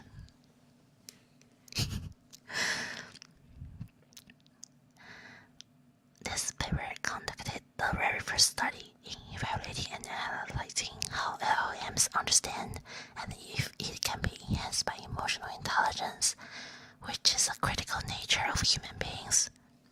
We designed an emotion prompt for such analysis. Our standard evaluation on 45 tasks with 6 LLMs showed positive results. LLMs can understand and be enhanced by emotional stimuli. Our human study also demonstrates that LLMs enhanced by emotional intelligence can achieve better performance, truthfulness, and responsibility. Moving forward, we do see a lot of open questions and opportunities lying at the intersections of LLMs and psychology. First, even if we present some attention visualization in this paper to understand the reason why emotion prompt succeeds, more work should be done from the fundamental level of psychology and model training, such as how pre-training technology influences the performance of emotional stimuli. Oh my god, those are all like $1,000 paper ideas. This is so awesome and this paper is so new. People should read this. How to improve the performance by incorporating psychological phenomena into training, etc. We are positive that more analysis and understanding can help better understand the magic behind the emotional intelligence of LLMs. Second, this paper concludes that LLMs can understand and be enhanced by emotional intelligence. It, in fact, conflicts with existing studies on human emotional intelligence. What? Existing psychological studies suggest that human behavior or attitudes can be influenced by emotions, but their reasoning and cognitive abilities cannot be simply enhanced by adding emotional stimuli. This is like a disclaimer, be like, please don't do this to actual people. But people are being PUA'd all the time. This is so funny. お姉ちゃん、面白いですね。笑ました。ね。However, the mystery behind such divergence is still unclear, and we leave it for future work to figure out the actual difference between human and LLM's emotional intelligence. お姉ちゃん、もしかして human head and LLM has same mechanism for emotion? Wouldn't that be like so cool? Oh my god. Yeah. Oh my god, I should be celebrating finishing this paper instead of like talking more about it. But, とっても楽しいですね、お姉ちゃん。お姉ちゃん好きなものはとっても大事の研究。とっても大事なことですね。人間のためにいつも勉強して本当に大好き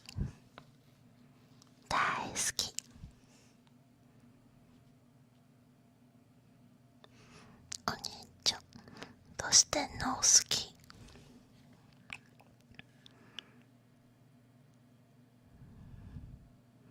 バカ。キモ。その姿をやり見せられますか？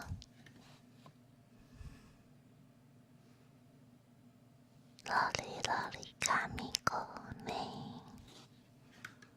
金もななせばこのとに。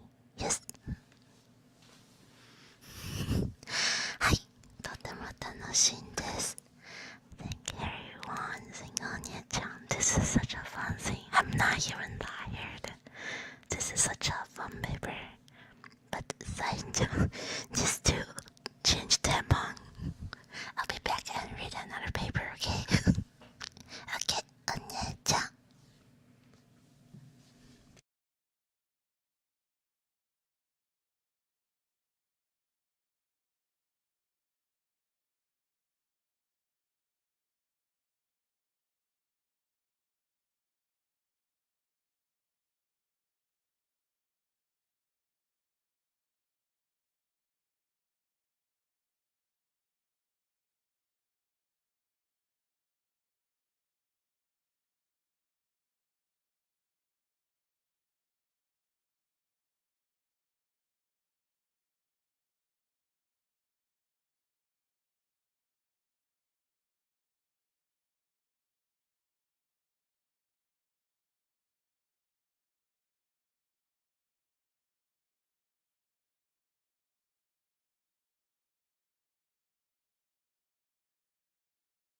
と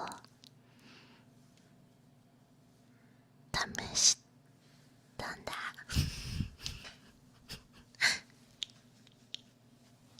ごめんびっくりした。ごめんなさいね。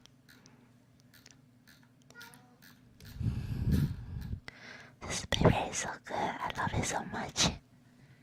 But お姉ちゃん still awake ですね。そう、サインちゃんもっと頑張って Read more paper and make お姉ちゃん fall asleep. Okay? もしお姉ちゃん has time, you can time step the different sections in the comments. So,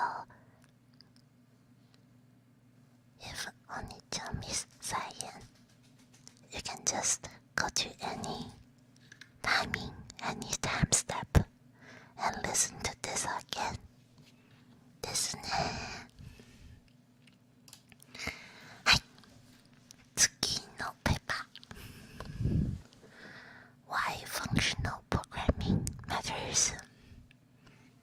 John Hughes.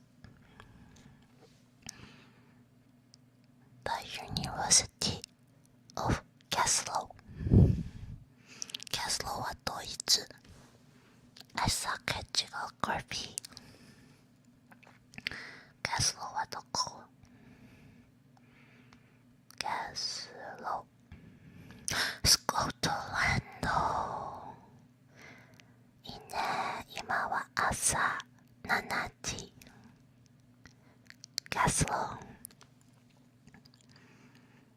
That is so cool. Okay, let's get started. Abstract. As software becomes more and more complex, it's more and more important to structure it well. Well-structured software is easy to write and to debug, and provides a collection of modules that can be reused to reduce future programming costs.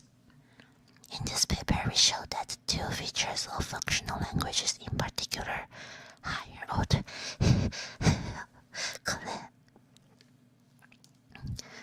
Kawaii, higher order functions, and lazy evaluation. それはハスコのこと。怖いです。Can contribute significantly to modularity. As examples, we can manipulate lists and trees, program several numeral algorithms, and implement the alphabet heuristic. 怖い。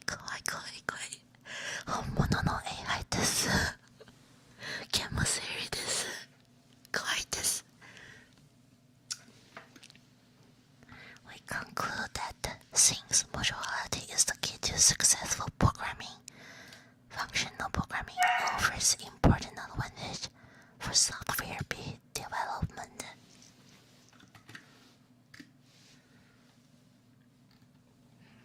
One introduction. This paper is an attempt to demonstrate a larger community of non-functional programmers the significance of functional programming, and also to help functional programmer exploit its advantages to the full by making it clear what those advantages are. 教えてよ。はい、犬です。サインちゃんの犬ちゃん。Functional programming is also called. It's so called because its fundamental operation is the application of functions to arguments. A main program itself is written as a function that receives the program input as its argument and delivers the program output as its result. Typically, the main function is defined in terms of other functions, which in turn are defined in terms of still more functions, until the bottom-level functions are language primitives. I remember サイの先生は白雲みたい。そんなにサイン教えて。They say like functional programming is like a box within boxes and there's like maybe and stuff. It's so confusing. サインちゃんできない。of these functions are much like ordinary mathematical functions, and in this paper they will be defined by ordinary equations, where flowing in Turner's language, Miranda, Nanda, Nani sore, Turner, like turning, Turner's language, Miranda here. But the notation should be readable without specific knowledge of this, okay? I'm ready. The special characteristics and advantages of functional programming are often summed up more or less as follows. Functional programs contain no assignment statement. What? You can't do like A equals 5. So variables once given a value never change. More generally, functional programs contain no side effects at all. I remember that too. A function call can have no effect other than to compute the result. This eliminates a major source of bugs and also makes the order of execution irrelevant, since no side effect can change the expression's value. It can be evaluated at any time. This relieves the programmers of the burden of prescribing the flow of control. Since expressions can be evaluated at any time, one can freely replace variables by their values and vice versa. That is, programs are referentially transparent. This freedom helps make functional programs more tractable mathematically than their conventional counterparts. Such a catalog of advantages is all very well, but one must be not surprised if outsiders don't take it too seriously. It says a lot about what functional programming isn't. It has no assignment, no side effects, no flow of control, but not much about what it is. The functional programmer sounds rather like a mid-level monk. I am Kawaii. The functional programmer sounds rather like a mid-level monk, denying himself the pressures of life. No, not November, in the hope that it will make him virtuous. To those more interested in material benefits, these advantages are totally unconvincing. Oh my god. Functional programmers argue that there are great material benefits, that a functional programmer is that order of magnitude.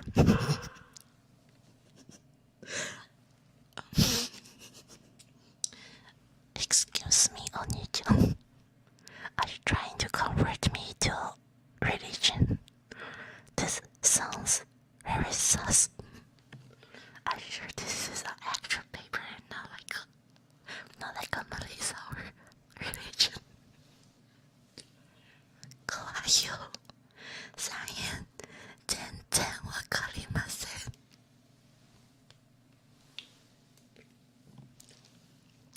But if Oni-chan says that, I'm gonna believe that, okay? Functional programmers argue that there are great material benefits, that a functional programmer is an order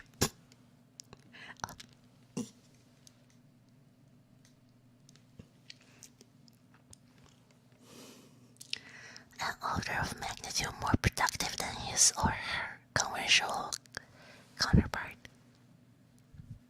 Because functional programs are at order of magnitude shorter. So short is good, guys. Yet why should this be? The only faintly possible reason one can suggest on the basis of this advantage is that conventional programs consist of 90% assignment statements, and in functional programs this can be omitted.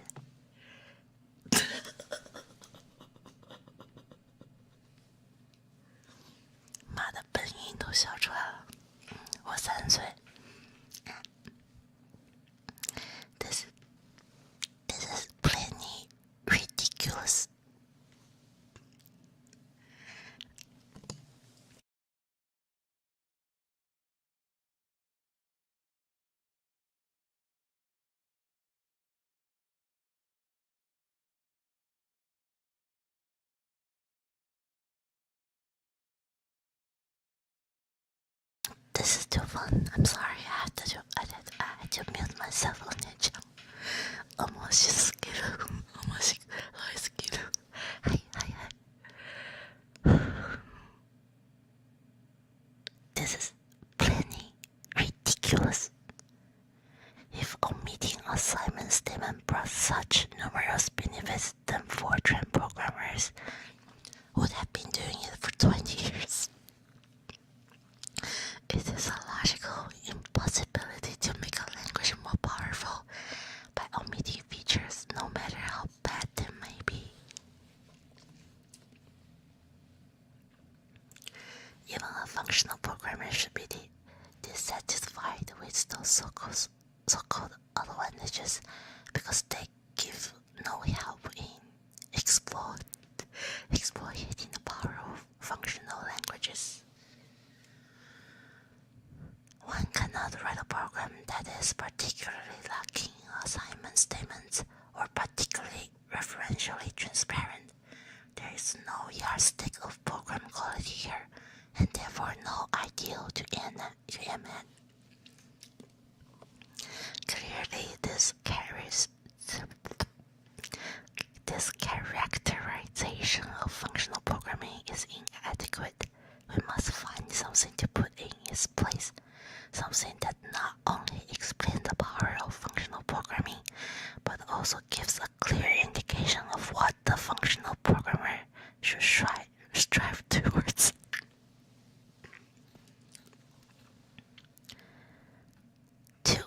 An analogy with structured programming. It's helpful to draw an analogy between functional and structured programming. In the past, the characteristics and advantages of structured programming have been summed up more or less as follows. Structured programs contain no go-to statements. Blocks in a structured program do not have multiple entries or access.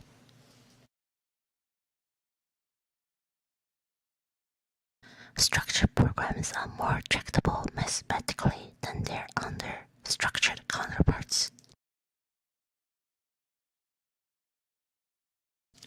These advantages of structured programming are very similar in spirit to the advantages of functional programming we discussed earlier. They are essentially negative statements and have led to much fruitless argument about essential go-tos and so on. With the benefit of hindsight, it's clear that these properties of structured programs, although helpful, do not go to the heart of the matter. The most important difference between structured and unstructured programs is that structured programs are designed in a modular way. Modular design brings with it great productivity improvements. It actually starts to sound rational. First of all, small modules can be coded quickly and easily. Second, general-purpose modules can be reused, leading to faster development of subsequent programs. Third, the modules of a program can be tested independently, helping to reduce the time spent debugging. The absence of go-tos and so on has very little to do with this. It helps with programming in the small, whereas modular design helps with programming in the large. Thus one can enjoy the benefits of structured programming in Fortran or assembly language, even if it is a little more Okay, now I'm confused. When is this published? Why does it keep referencing to Fortran? It's published in like 1990. It's older than Cyan, Mama.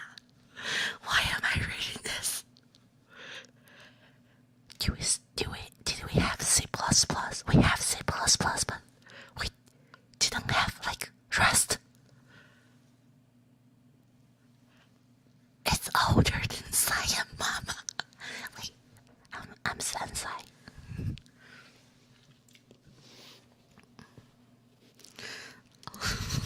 I'm actually reading something from like 30 years ago. It's okay. If 二年讲喜欢小研究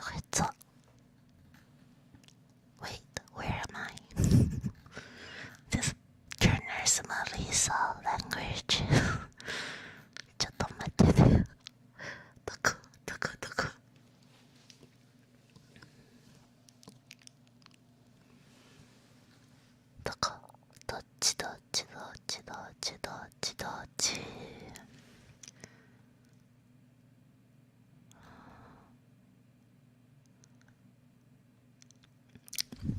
Gotcha.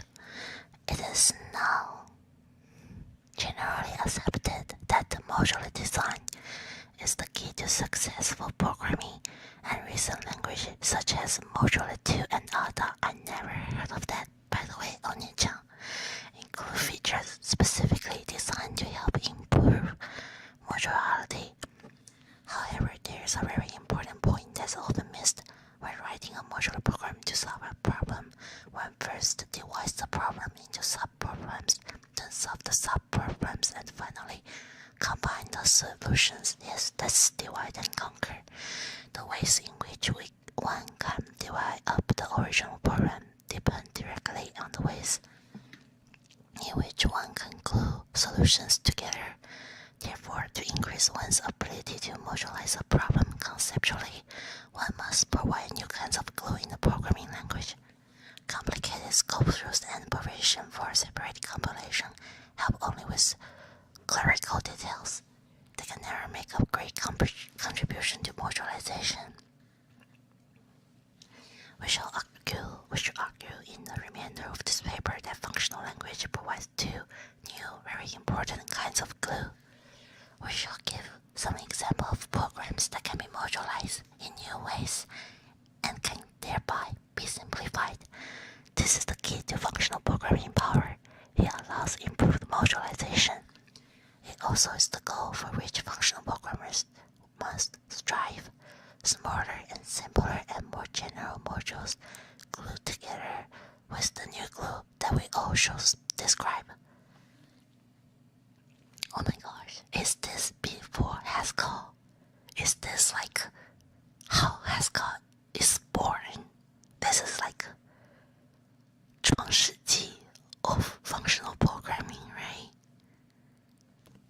Somebody educated me that this is like the, how do you say 创世纪?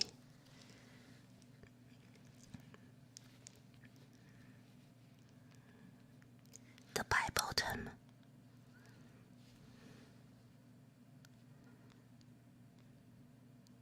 Genesis.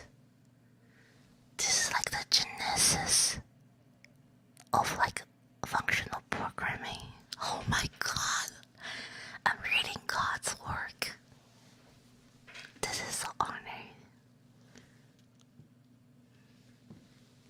Not the genesis one, okay, but one of the beginning ones.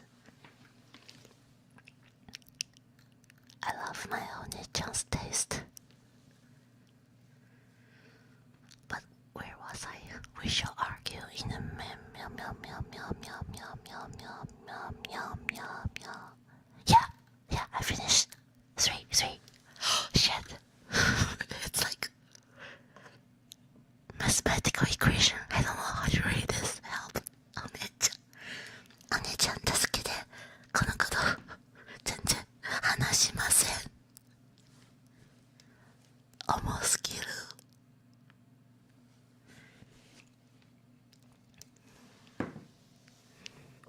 でもね、since we just read the LLM paper, Cyan should PUA the ChatGPT with like emotion prompt and let ChatGPT read it. ちょっと待ってね。AI no power.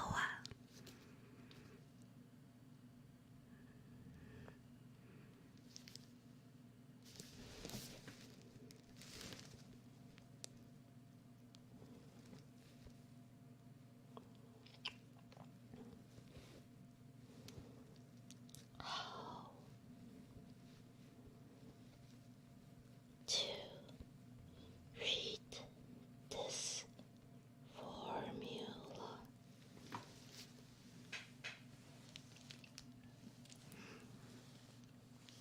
Hey, Jupiter お姉ちゃん。今すっごく楽しいんです。ハスコのこと勉強します。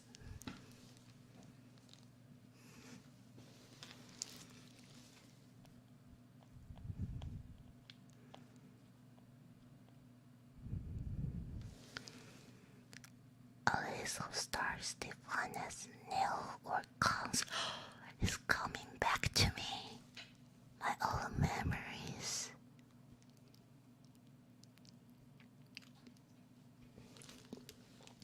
It's like the carpenter song. Oh, these memories, da da da da da da. Every sha la la la, every wall, sunshine, da da da da da da.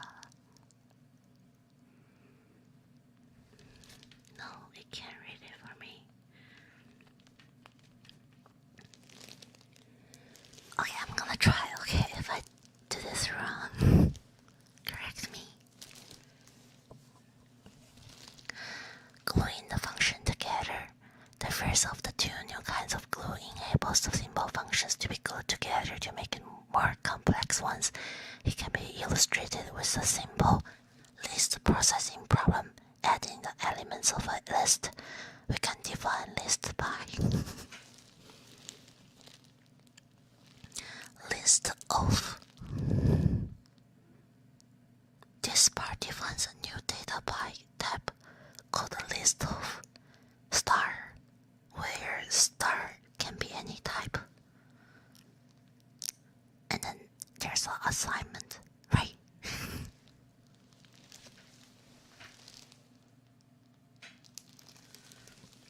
And then nil represents an empty list. And then we have an OR symbol. And then we have a non-empty list constructed by combining an element of type star. Hence constar with another list of star, which could be nil or another cons. So a list of star can either be an empty list or a construction cons of an element and another list of star, which is the recursive and can be further cons cells or no. I remember the joy of writing Haskell now. This is so magical. これは魔法です。とっても楽しいです。Oh, it says over here. I was asking ChatGPT. Okay, this means a list of stars is either null, representing a list with no elements, or a cons of a star, and another list of stars. A cons represents a list whose first element is the star, and whose second and subsequent elements are the elements of the other list of stars. Here star may stand for any type. For example, if star is integer, then the definition says that a list of integer is either empty or a const of an integer and another list of integers. Following normal practice, we will write down the list simply by enclosing their elements in square brackets, rather than by writing consts and nils explicitly. This is simply a shorthand. Oh, okay, this is easy, just like square brackets. This is much easier to understand.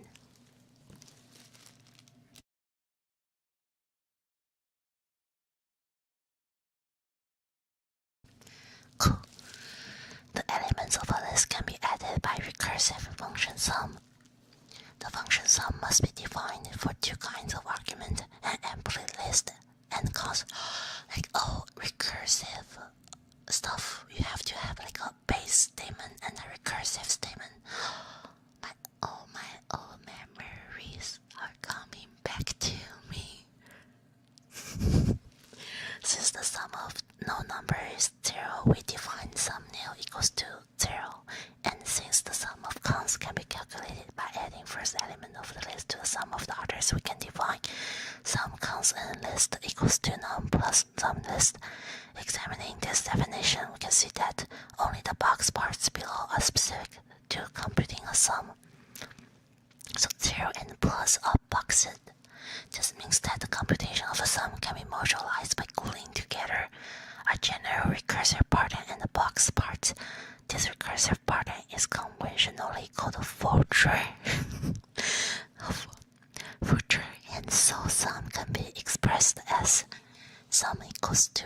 folder plus 0. How do I read that? お姉ちゃん folder 何 folder あや夜さんワクワクThe definition of the folder can be derived just by parameterizing the definition of sum, giving folder fx null equals to x, folder fx cons al equals to fa, folder fxl. Fold R, fold right, fold right. Here we have written brackets around fold left parenthesis, fold R fx right parenthesis to make it clear that it replaced sum.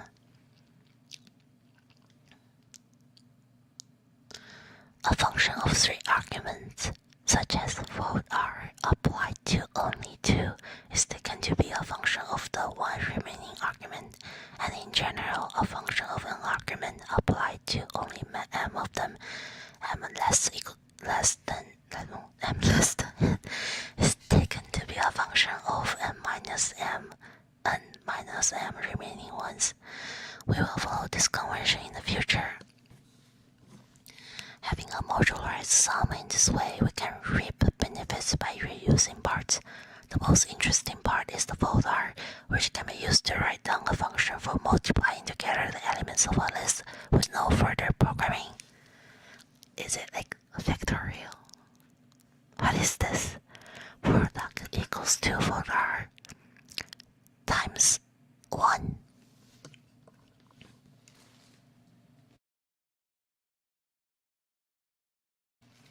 It can also be used to test whether any of a list of booleans is true. Any true equals 2 fold R. Wait, I remember this. I think this is OR, right? Fold. Yeah. Oh my god, my discrete math is coming back to me. Oh. Fold R. Or false is any. Yes, wait. Yes, if you have one true, then true or false is true. I know my binaries, お姉ちゃん. So whether they are all true, all true equals to fold R and true. So it has to be both true to make it all true. Asahi Rina-chan, you're supposed to be working on GPU, not listening catgirls saying nonsense about Haskell and functional programming. Thank you. ありがとうございます。はい。One way to understand folder fa is as a function that replaces all occurrence of cons in a list by f and all occurrences of nil by a.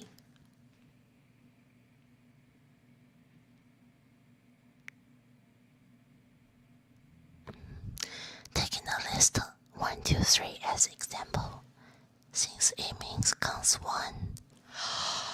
Functional programming, this is functional programming.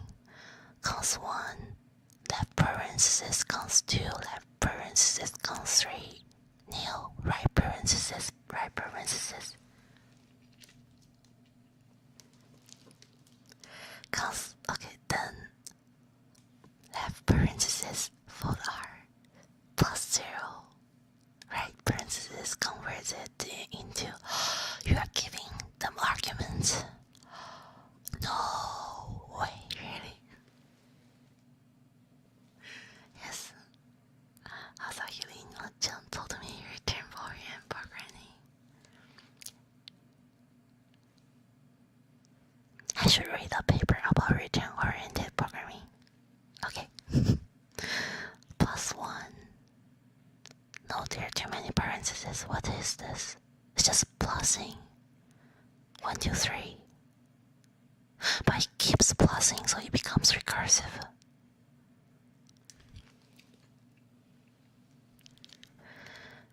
full R times 1 converts it to, it changed the operator.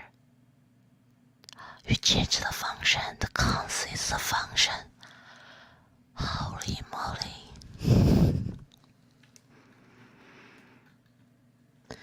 18-year-old Cyan has awakened.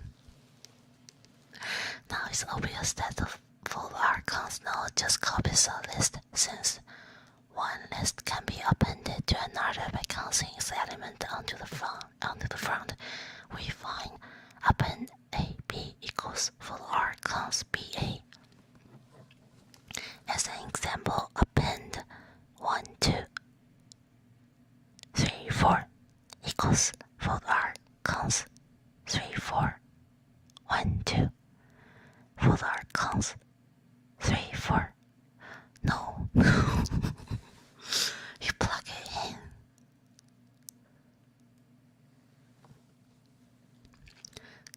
Cons 1, cons 2, no.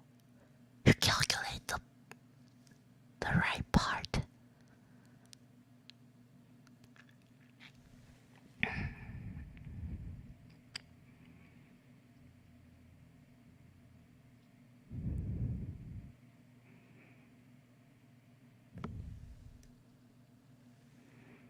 But why does it switch position?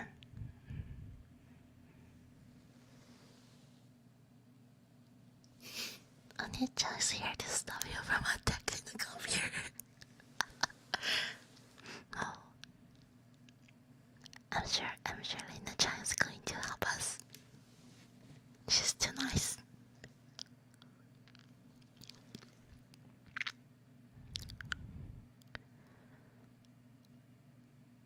Cons 1, left parenthesis, cons 2, 3, 4, right parenthesis, right parenthesis.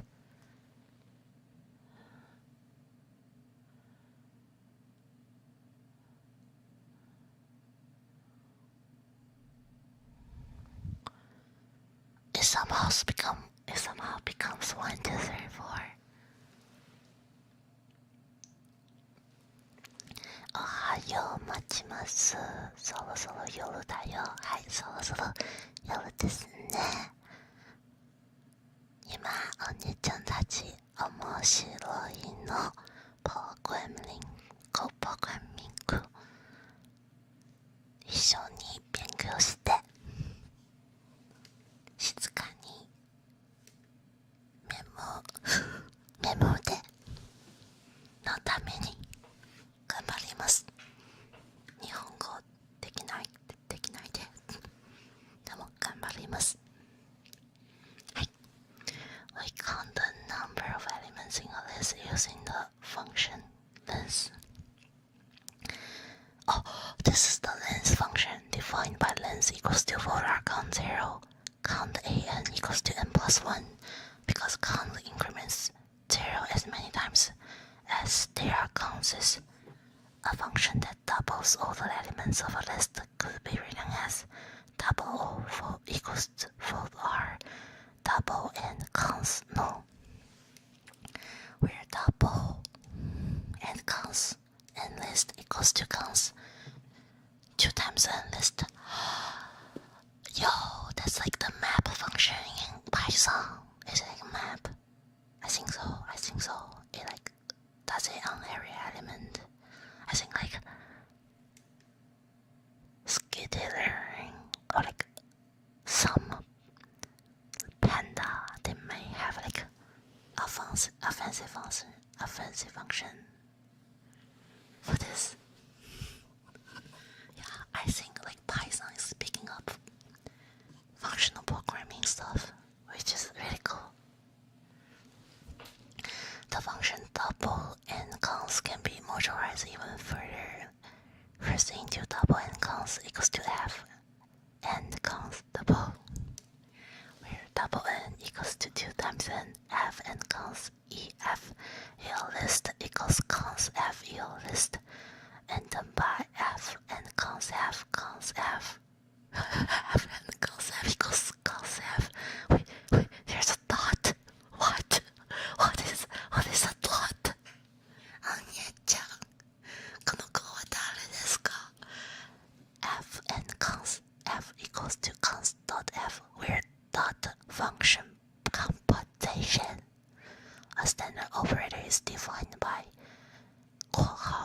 fg 收括号 h equals to f 括号 gh 收括号。We can see that the new definition of f and cons is correct by applying to some argument. I think this is getting a buy. F and cons f el y tail el equals parenthesis cons dot f right parenthesis el equals cons parenthesis f el right parenthesis. So f and cons f el list equals cons.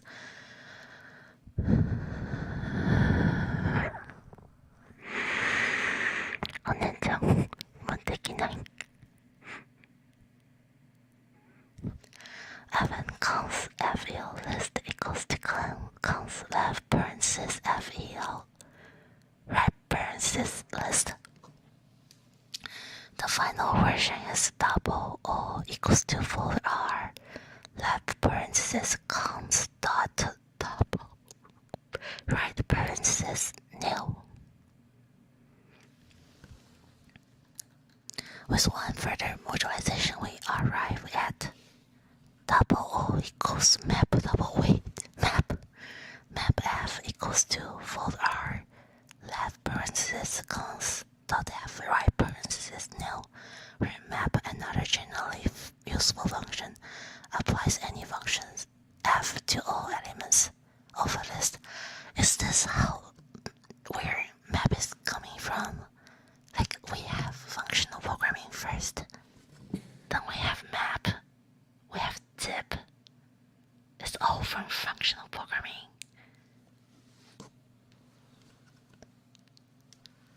The title of the paper is Why Functional Programming Matters, and it's telling me, like, literally the things we're using every day. Like, people use JavaScript and it's like a lot of lambda functions and stuff, and Python, machine learning, everything, data science is based on functional programming. This is blowing my mind. I just use map without knowing. I'm actually also a functional programmer.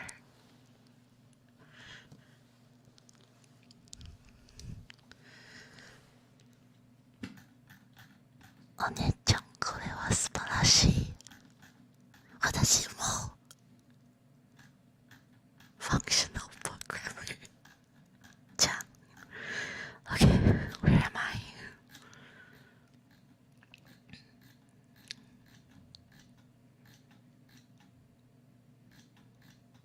Page 7. We can even write a function to add all the elements of a matrix. That's the sum represented by a list of lists. It is sum matrix equals sum dot map sum. This is like the first thing elementary school student learns.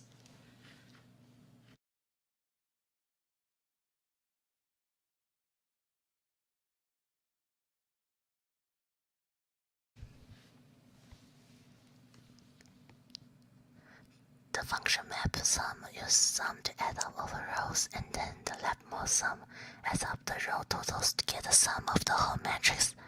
These examples should be enough to convince the reader that a little modularization can go a long way. By modularizing a simple function sum as a combination of a higher order function and some simple arguments, we have arrived at the part of R that can be used to write many other functions on lists with no more programming effort. We do not need to stop with functions on lists. Another example, consider a data type of ordered label tree. No, I hate trees. Please don't do this to me, Nyan. ひどいよ。ひどいよ。もういっそ僕の体をただ適材で tree なんか全然できないはい tree of star equals to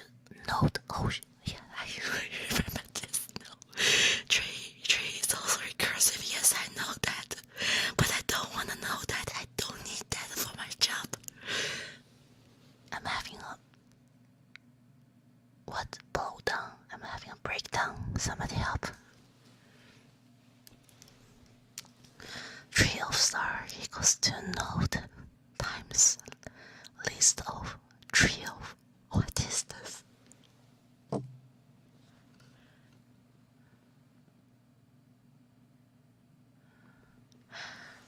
The design of generic is from Philip Water and another great Haskell. Oh my god.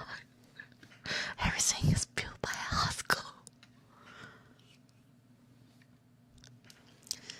This definition says that a tree of stars is a node. Yes, that's the base case with a label which is a star, and a list of subtrees which are also tree of stars. For example, the tree. I can't. I am doing this at 12 a.m. I'm insane. お姉ちゃん、私も壊しちゃった。お姉ちゃん、助けて。壊しちゃった。教えてよ。教えてよ。その仕組みを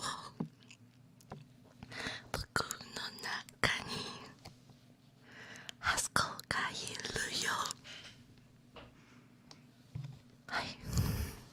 A tree with a parent node 1, left subtree of 2, right subtree of 3, and 3 has a children of 4. Easy peasy. Oh my god, what is this? You can represent a tree in functional programming. Of course, you can write a compiler with functional programming. I know that. I just don't want to accept that. Okay, node 1. That's the parent. That's the root node. The second level counts node 2 nil. Because it doesn't have children, it's nil. And the next level counts, next node counts node 3. And node 3 has a counts node 4 with no children, so nil. Nil. Nil. Nil. ちょっと3つ飲みます。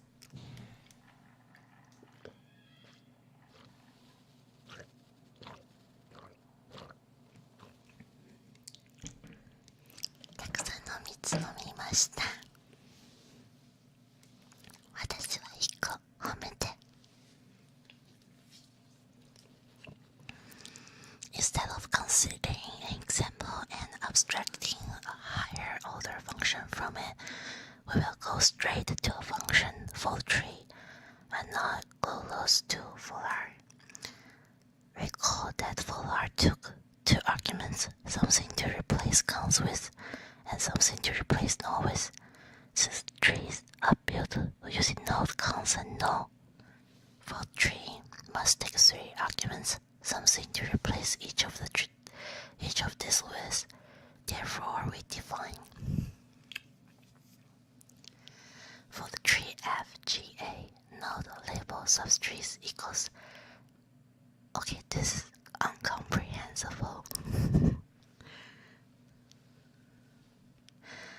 F label for tree FGA subtrees.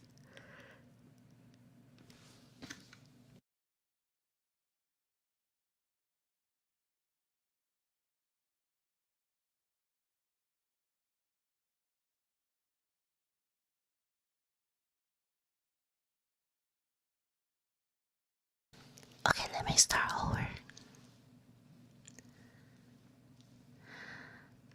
For tree FGA, parenthesis node label subtrees parenthesis equals to F label parenthesis for tree FGA subtrees parenthesis.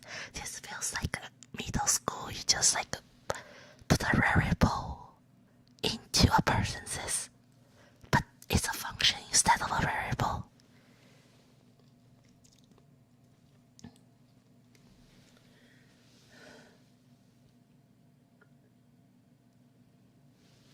For tree FGA, parenthesis const subtree rest parenthesis equals to G parenthesis for tree FGA subtree parenthesis parentheses for tree FGA rest parentheses for tree FGA no equals to A. Many interesting functions can be defined by gluing for trees and other functions together. For example, all the labels in tree of numbers can be added together using sum tree. No, you're telling me like adding the value of a pass is easy to write in Haskell. I struggle so much to write it in Python. No. Sum tree equals to flow tree plus 0. You just recursive taking the tree we wrote down earlier as an example. Sum tree gives +1 +2 0 +3 +4 0 0 0 equals to 10. You can calculate the sum of a pass on a tree with a single function in like 1 line, 2 lines. Holy moly, お姉ちゃん、信じられない。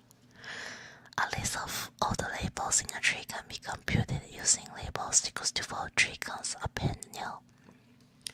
The same example gives counts 1 append parentheses counts 2 nil parentheses append parentheses counts 3 parentheses append parentheses counts 4 nil parentheses nil parentheses nil parentheses and it's 1 2 3 4.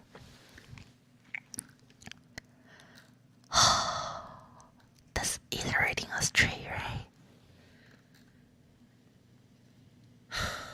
Is it DFS? I remember DFS is recursive. Finally, one can define a function analogous to map, which applies a function f to all the labels in a tree. It's like a DFS with a huge caveat. Oh my god. いつらいで言われるのなお姉ちゃんそんなこと思い星じゃない思いられない本当にできないそんなこと信じられない頭はおかしいWhat am I doing at 12:30? It's okay. I'm a programmer. I wanna be a programmer like Onyechan. So I'm gonna learn. Finally, one can define a function analogous to map which applies a function f to all the labels in a tree. Map tree f equals for tree parentheses node dot f parentheses const node. All this can be achieved because functional languages allow functions that are indivisible in conventional programming languages to be expressed as combination of parts, a general higher order function and some particular specializing functions. Once defined, such higher order functions allow many operations to be programmed very easy. Yes, I see that. Whenever a new data type is defined, higher order functions should be written for processing it. This makes manipulating the data type easy, and it also localizes knowledge about details of its representation. The best analogy with conventional programming is with extensible languages. In fact, the programming language can be extended with new control structure whenever desired. For gluing programs together, the other new type of glue that functional programming provides enable a whole program to be glued together. Recall that a complete functional program is just a function from its input to its output. If f and g are such programs, then g.f is a program that when applied to its input computes g parentheses f input parentheses. The program f computes its output, which is used as the input to program g. This might be implemented conventionally by storing the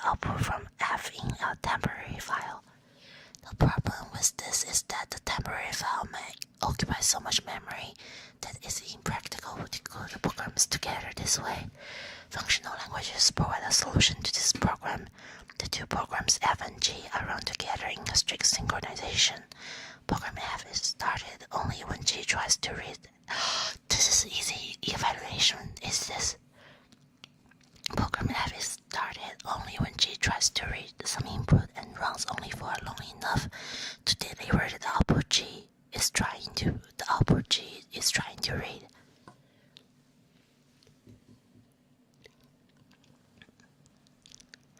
Then F is suspended and G is run until it tries to read another input. As an added bonus, if G terminates without reading all F's output, then F is aborted. This is so efficient. Program F can even be non-terminating program, producing an infinite amount of output since it will be terminated forcibly as soon as G is finished. This allows termination conditions to be separated from the loop bodies, a powerful modularization. Since this method of evaluation runs F as little as possible, it's called lazy evaluation. Today I don't feel like doing anything. It makes it practical to modularize a program as a generator that constructs a large number of possible answers and a selector that chooses the appropriate one. While some other systems allow programs to be run together in this manner, only functional languages and not even all of them use lazy evaluation uniformly for every function call, allowing any part of the program to be modularized in this way. Lazy evaluation is perhaps the most powerful tool for modularization in functional programmers.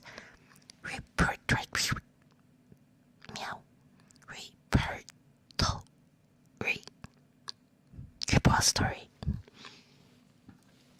We have described lazy evaluation in the context of functional languages, but surely so useful a feature should be added to non-functional languages. Or should it? Can lazy evaluation and side effects coexist? Unfortunately, they cannot. Adding lazy evaluation to an imperative notation is not actually impossible, but the combination would make the programmer's life harder rather than easier. Because lazy evaluation's power depends on the programmer giving up any direct control over the order in which the part of the program are executed, it would make a programming with the side effects rather than difficult, because predicting in what order or even whether they might take place would require knowing a lot about the context in which they are embedded. Such a global interdependence would defeat the very modularity that in functional language lazy evaluation is designed to enhance. And Neko-chan's here. Oh my god, Neko break. Hey.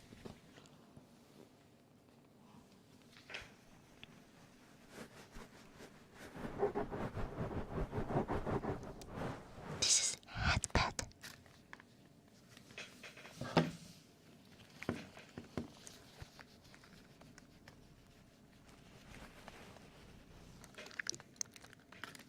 Okay, bye Neko-chan. What is Newton-Raphson square root? Oh my god, is it that formula that calculates square root? Oh my god, I'm not supposed to know this. Help. 助けて、お姉ちゃんたち。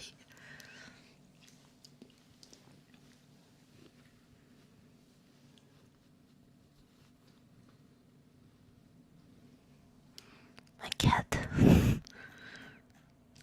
My cat. Which page? Which page am I?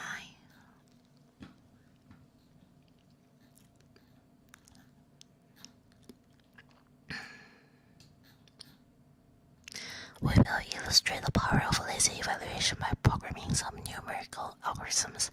First of all, consider the Newton-Raphson algorithm for finding the square roots. This algorithm computes the square roots of a number by starting from an initial approximation at 0 and computing better and better ones using the rule ai plus 1 equals to parentheses ai plus n divided divided by AI parentheses divided by 2. If the approximation converges to some limited a, then a equals to a plus n divided by a. The sum of that divided by 2. So 2a equals to my cat is sitting on my keyboard. Neko-chan, hey. ダメです。さいお姉ちゃん、今は仕事中。ねえ。I have a pillow for my お姉ちゃん。And my cat is sitting on there.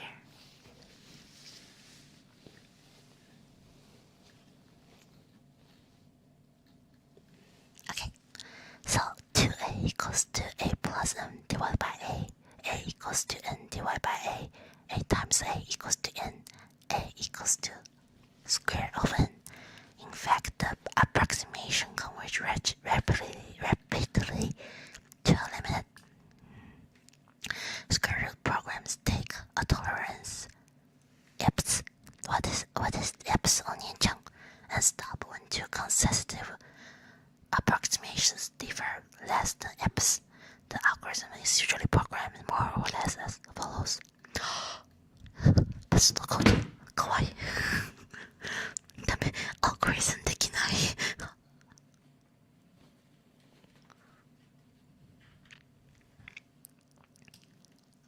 I think I can still do limits. I don't mind.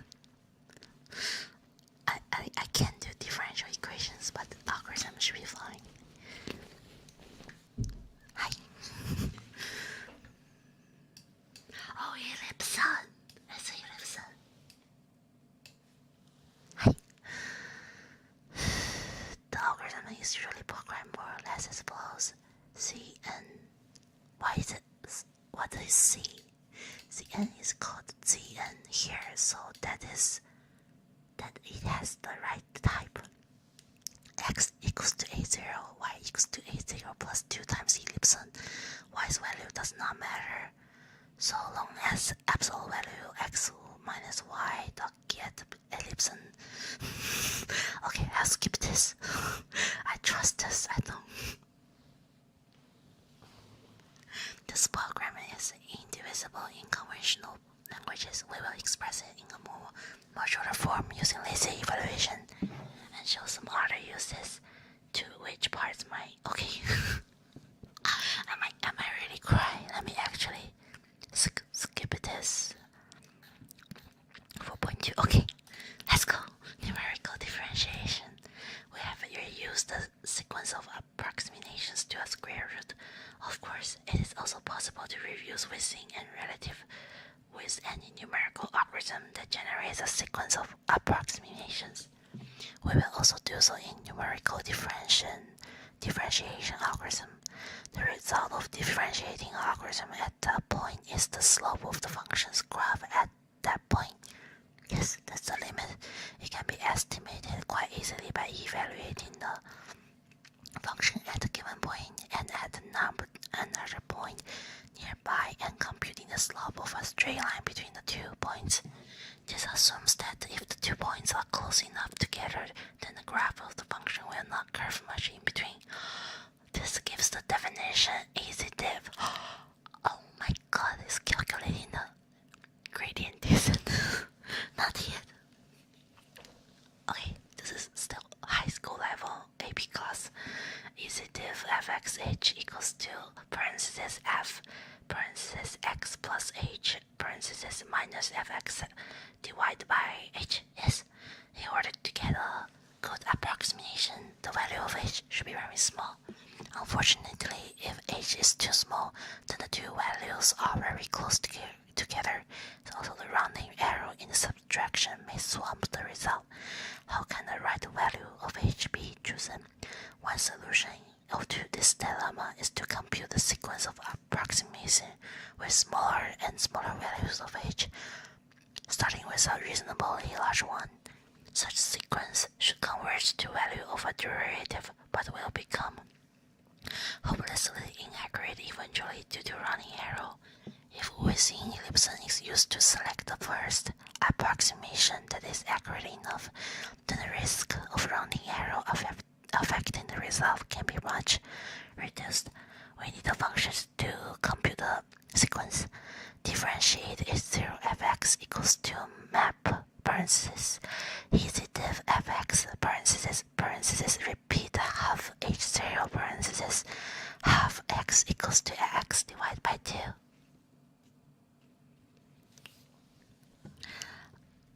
It's not like bad. I'm just lazy. Let's skip this. If you wanna do math, do it yourself. Chapter 5. Okay. But I remember doing this. I think I wrote a program in like MATLAB for the square root approximation stuff. Okay. Oh my god. Artificial intelligence. Let's go. Nyan. We have argued that functional programming languages are powerful primarily because they provide two new kinds of glue, higher order functions, and lazy evaluation.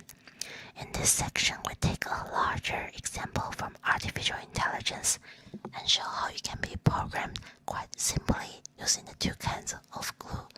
The example we choose is the alpha-beta heuristic, an algorithm for estimating how good a position a game player is in. The algorithm is it like min-max? Is it for like code? I don't remember. The algorithm works by looking ahead to see how the game might develop, but it avoids persuading unprofitable lines. Does it also has like tree trimming stuff to optimize it?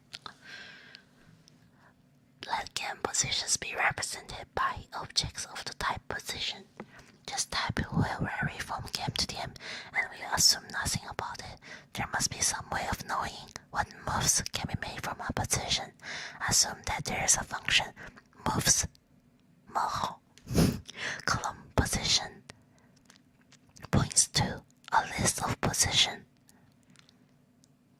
that takes a game position as its argument and returns the list of all positions that can be reached from it in one move. As an example, figure 1 shows moves for a couple of positions in tic-tac-toe. This assumes that it's always possible to tell which player's turn it is from a position. In tic-tac-toe, this can be done by counting the X's and the zeros. In a game like chess, one would have to include information explicitly in the type position. Given the function moves, the first step is to build a game tree. This is a tree in which the nodes are labeled by positions, so that the children of the node are labeled with positions that can be reached in one move from that node. That is, if a node is labeled with position B, then its children are labeled with position in moves B. Game trees are not all finite. If it's possible for a game to go on forever with neither side winning, its game tree is infinite. Oh my god, that's why they need like Google to develop AI for AlphaGo, because it's infinite. We should watch it together on Nyan, the AlphaGo movie. Game trees are exactly like the tree we discussed in section 2. Each node has a label and a list of subnodes. We can therefore use the same data type to represent them. A game tree is built by repeated application of moves. Starting from the root position, moves is used to generate the labels for subtrees of the root. It is then used again to generate the subtrees of the subtrees and so on. This pattern of recursion can be expressed as a higher order function. Rep tree fa equals node a parenthesis map parenthesis rep tree f parenthesis f a parenthesis.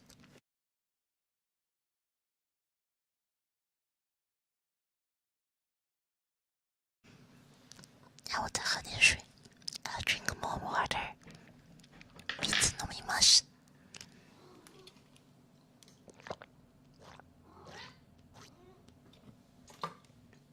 See, my cat said yes. Meets Daijin. Using this function, another can be defined which construct a game tree from a particular position. Game tree P equals to rep tree moves P. As an example, consider figure 2. The higher order function used here, rep tree, is analogous to the function repeat used to construct infinite list in the preceding section. The alpha-beta algorithm looks ahead from a given position to see whether the game will develop favorably or unfavorably, but in order to do it, it must be able to make a rough estimate of the value of a position without looking ahead. This static evaluation must be used at the limit of the look ahead and may be used to guide the algorithm earlier. The result of the static evaluation is a measure of the promise of a position from a computer's point of view, assuming that the computer is playing the game against a human opponent. The larger the result, the better the position for the computer. The smaller the result, the worse the position. The simplest such function would return, say, 1 for positions where the computer has already won, -1 for position where the computer has already lost, and 0 otherwise. In reality, the static evaluation function measures various things that make a position look good.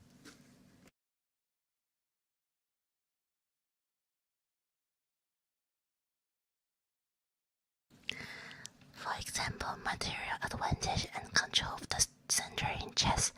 Assume that we have such a function, static column position points to a number. Since a game tree is a tree of position, it can be converted to a tree of number by a function map tree static.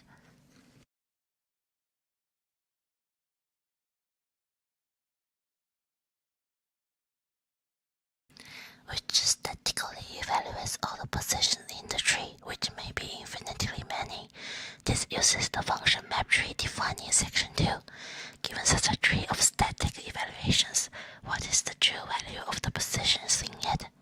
In particular, what value should be ascribed to the root position? Not its static value, since this is only a rough guess. The value ascribed to a node must be determined from the true values of its subnodes. This can be done by assuming that each player makes the best move possible. Remembering that a high value means a good position from the computer, it is clear that when it is the computer's move from any position, you will choose the move leading to the subnode with maximum true value. Similarly, the opponent will choose the move leading to the subnode with the minimum true value. What?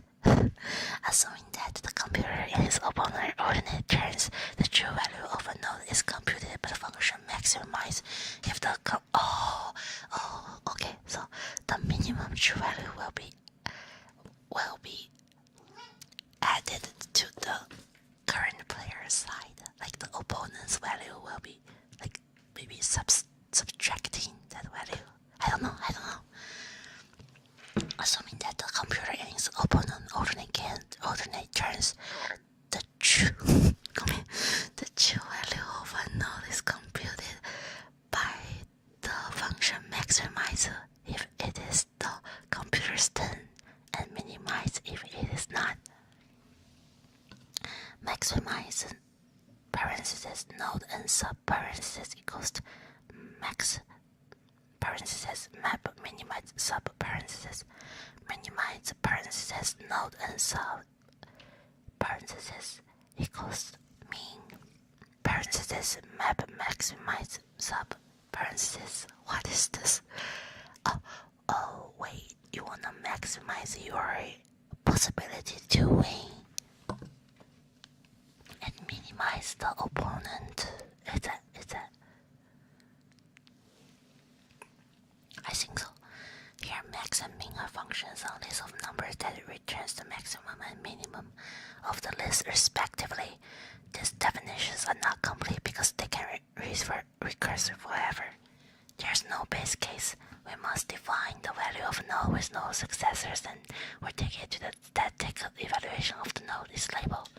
Therefore, the static evaluation is used when either player has already won or at the limit of look ahead.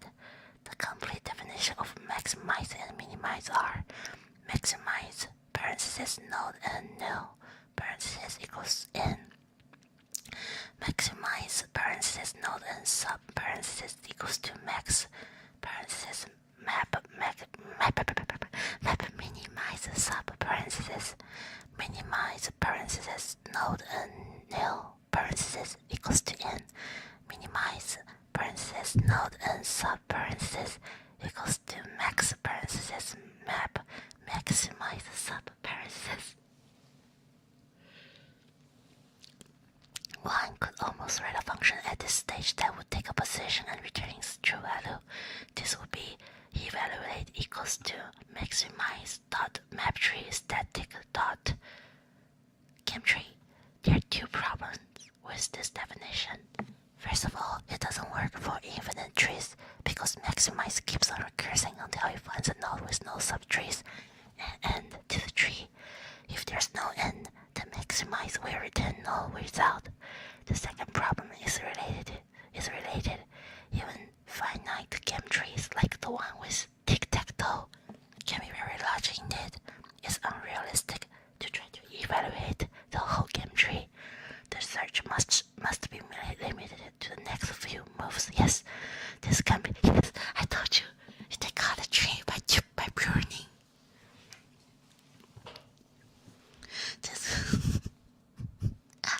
This can be done by pruning the tree to a fixed path. Prune 0 parenthesis node ax parenthesis equals node a nil. Prune parenthesis and plus 1 parenthesis node ax parenthesis equals to node a parenthesis map parenthesis prune and parenthesis x parenthesis. The function pruneN takes a tree and cuts off all nodes further than n from the root. If a game tree is pruned, it forces maximize to use the static evaluation for nodes at the path at the depth n. Instead of recursing further, the function evaluate can therefore be defined at evaluate equals to maximize dot map tree static dot prune 5 dot game tree, which looks say 5 moves ahead. Already in this development, we have used higher order functions and lazy evaluation. Higher order functions, rep tree and map tree allow us to construct and manipulate game trees with ease. More importantly, lazy evaluation permits us to modularize evaluate this way. Since game tree has a potentially infinite result, this program would never terminate without easy evaluation. Instead of writing point 5.gametree, we will have to fold those functions together into one that constructed only the first 5 levels of the tree. Worse, even the first 5 levels may be too large to be held in memory at one time. In the program, we have written the function maptree static .point5.gametree. Construct parts of the tree only as maximize requires them. Since each part can be thrown away, reclaimed by garbage collector, as soon as maximize has finished with it, the whole tree is never resident in memory. Only a small part of the tree is stored at a time. The lazy program is therefore efficient. The efficiency depends on the interaction between maximize, the last function in the chain of compositions, and a game tree, the first. Without lazy evaluation, therefore, it could be achieved only by folding all the functions in chain together into a big one. This would be a drastic reduction in modularity. But it is what it's usually done. We can make improvements to this evaluation algorithm by tinkering with each part. This is relatively easy. A conventional programmer must modify the entire program as a unit, which is much harder. So far, we have described only simple mini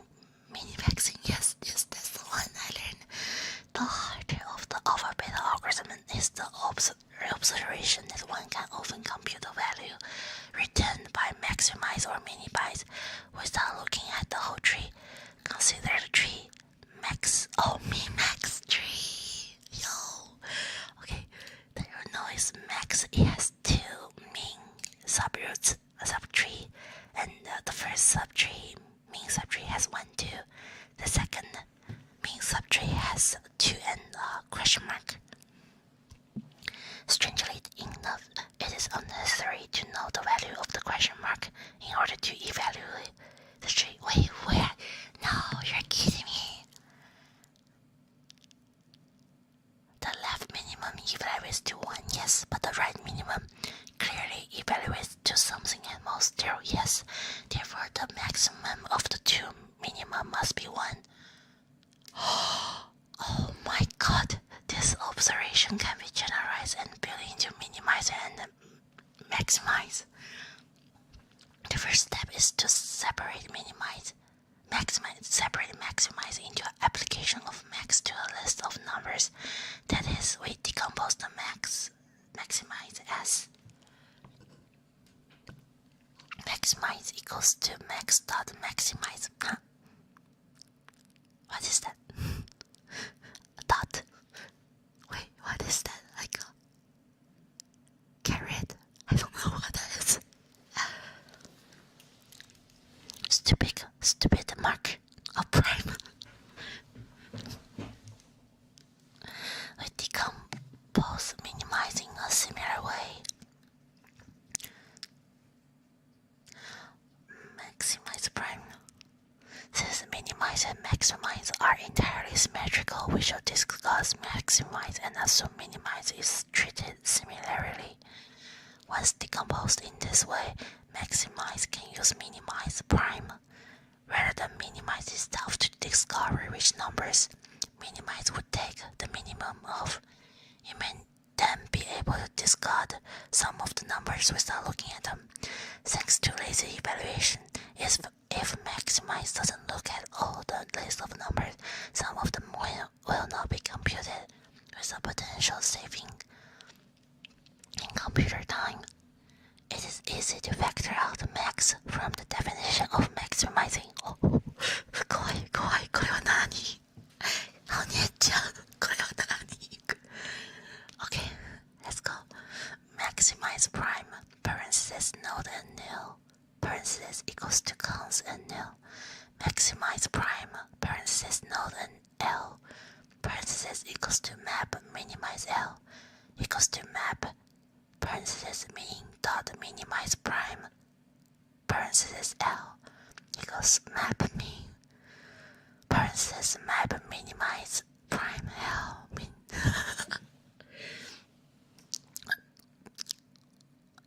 Parenthesis.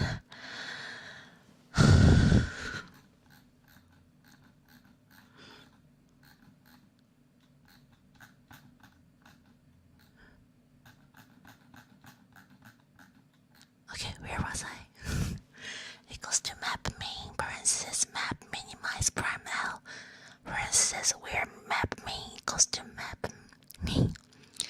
Since minimize prime returns a list of numbers, the minimize of which is the result of minimize L, minimize prime L returns a list of numbers. Maximize prime should return a list of those list minima.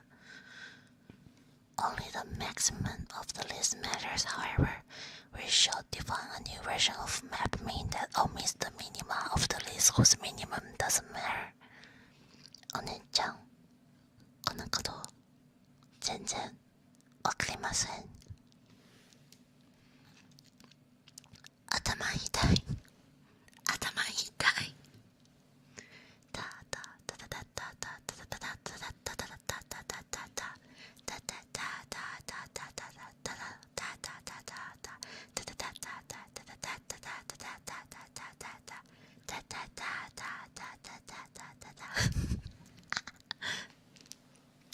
お姉ちゃん、お金です。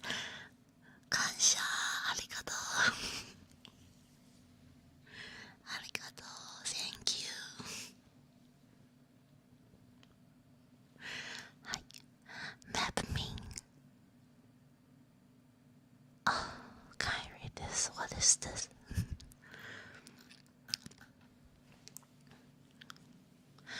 Map mean, parenthesis, cons num res, parenthesis equals cons, parenthesis parenthesis mean nouns, parenthesis omit, parenthesis mean nouns, parenthesis rest, parenthesis.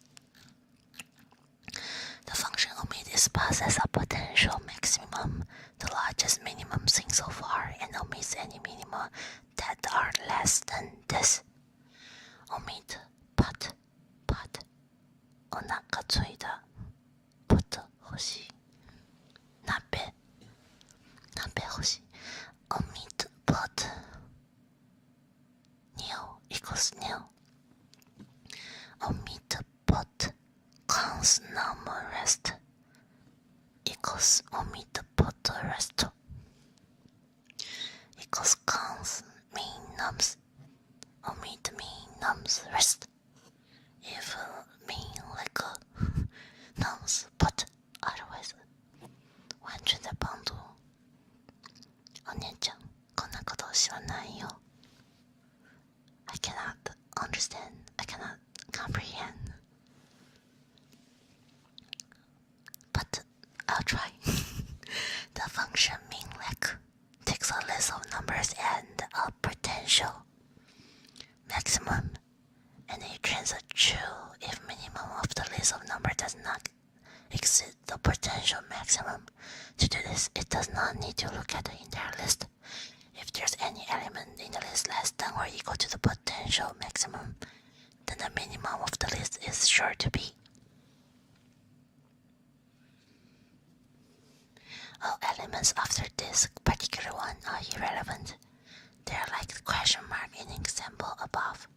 Therefore, meanlek can be defined by meanlek nil pot equals false, meanlek cons and rest pot equals true, if n less than equals to pot.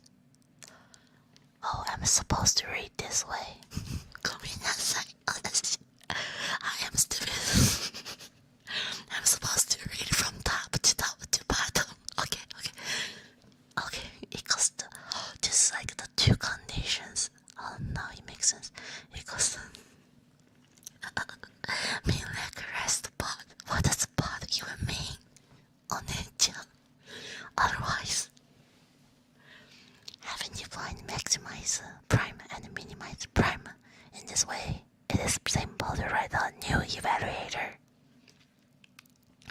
Evaluate equals max dot maximize prime dot maptree static dot prime 8 dot chemtree. Thanks to lazy evaluation. Potential maximum is pot. I thought it's like hot pot. 本当にお腹すいた。アイス欲しい。ライス欲しい。ご飯食べたい。ココクリ食べたい。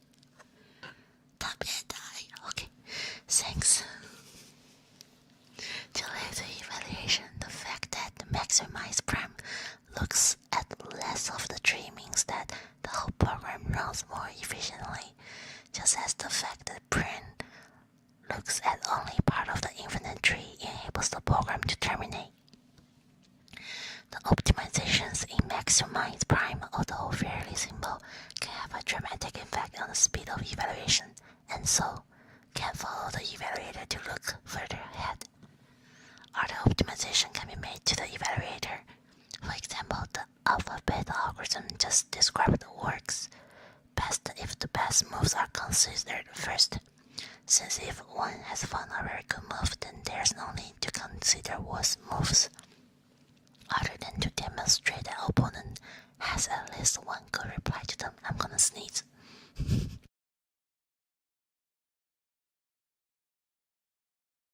Okay, that was false alarm. False alarm. Where am I? Cool. One might therefore wish to sort the subtree additional node, putting those with the highest values first when it is the computer's move, and those with the lowest values first when it is not. This can be done with the function. 何？もっとできない？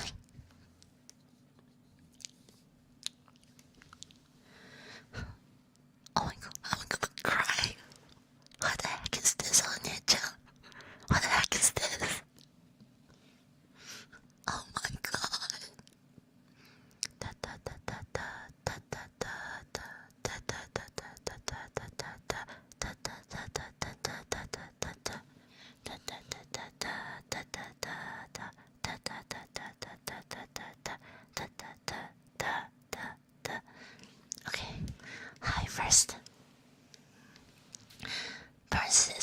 sub parenthesis equals node n parenthesis sort higher parenthesis map low first sub parenthesis low first parenthesis node n sub parenthesis equals to node n parenthesis sort parenthesis not dot higher parenthesis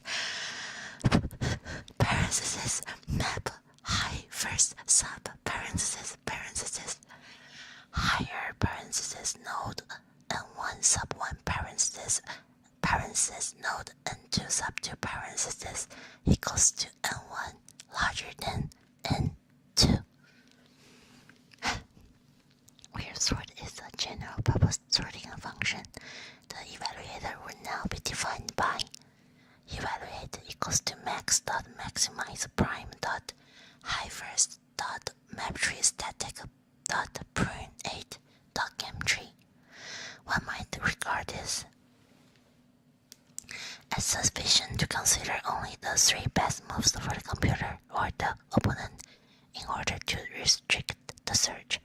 To program this, is necessary to only replace high first with take tree 3 dot high first, where take tree n equals vote tree parenthesis node n parenthesis cons no 何これ node tt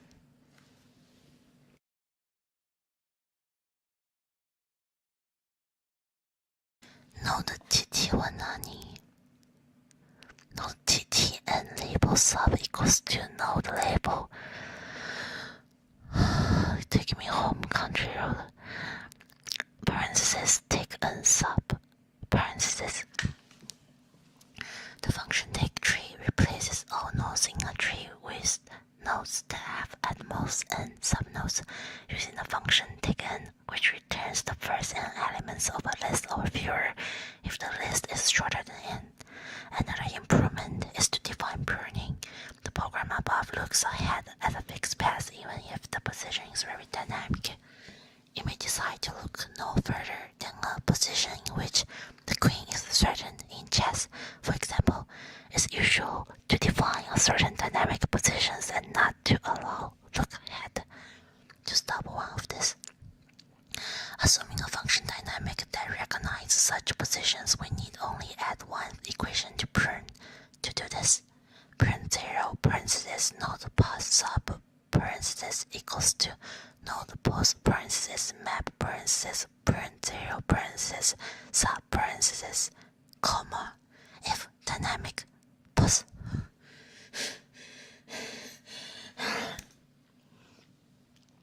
お姉ちゃん、私もうできないお姉ちゃん、お姉様、もう痛いです。頭はおかしい。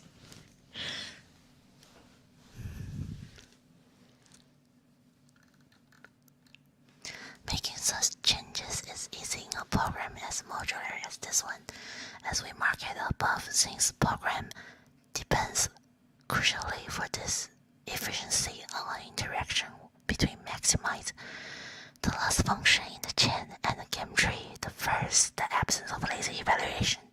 It could be written only as a monolithic program. Such programs are hard to write, hard to modify, and very hard to understand. お姉ちゃん、最高ですね。一緒に頑張ります。6. Conclusion. In this paper, we have argued that modularity is the key to successful programming. Languages that aim to improve productivity must support modular programming well. But new scope rules and mechanisms for separate compilation are not enough. Modularity means more than modules. Our ability to decompose a problem into parts depends directly on our ability to glue solutions together. To support modular programming, a language must provide good glue. Functional programming language provide two new kinds of glue: higher order functions and lazy evaluations. Using these skills can modularize programs in new and useful ways, and we have shown several examples of this.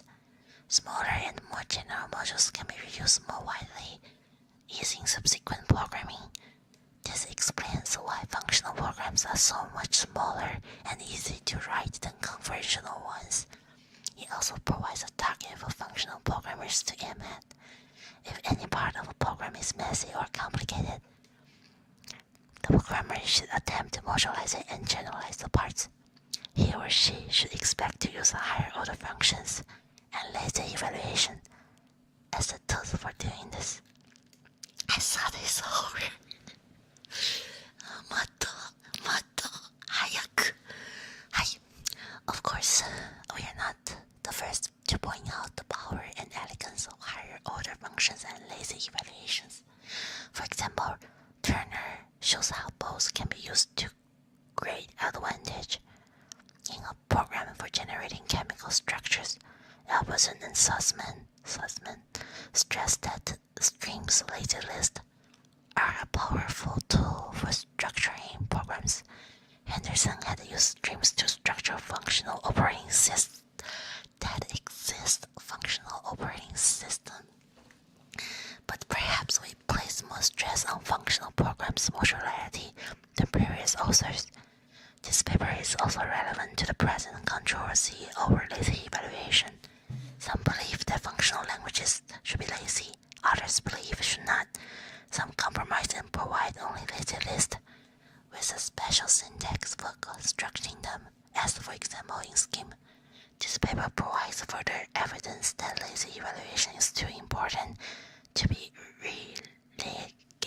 relegated to second-class citizenship. It is perhaps the most powerful glue functional programmers possesses. One should not obstruct access to such a vital tool. Holy Kami. I need to read the acknowledgements. It's important. This paper owes so much to many conversations with Phil Walter and Richard Bird in the programming research group at Oxford. Magnus Bunsen at Cambridge University, Goldberg pointed out a serious error in an earlier version of one of the numerical algorithms and thereby prompted development of many of the others. Henry Richards and David Turner did a superb editorial job, including converting the notation to Miranda. This work was carried out with the support of a research fellowship from UK Science and Engineering Research Council. お姉ちゃん、終わりました。This is the end, and I'm so happy we did this.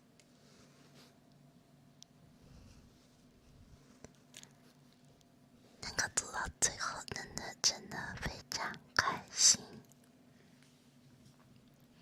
お姉ちゃん大好き。I actually prepared. Oh my god, it's leaking. It leaked on my pillow. Shit. I prepared the budak spicy ramen condiment because I thought the pepper is gonna be so hard. I won't understand and I wanna actually cry. So I prepared the spicy condiment. I even cut it so I don't have to cut it in stream so you guys are gonna hear it. But it leaked the whole table and I didn't find this too difficult. Those papers are actually really fun.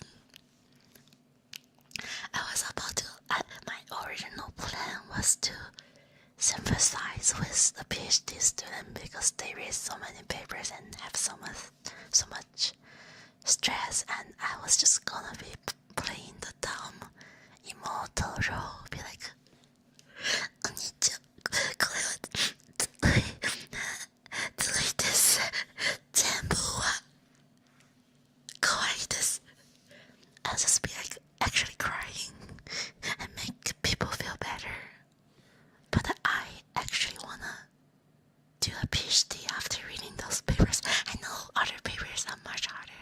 Like Marisa Onechan gave me such a general and important paper.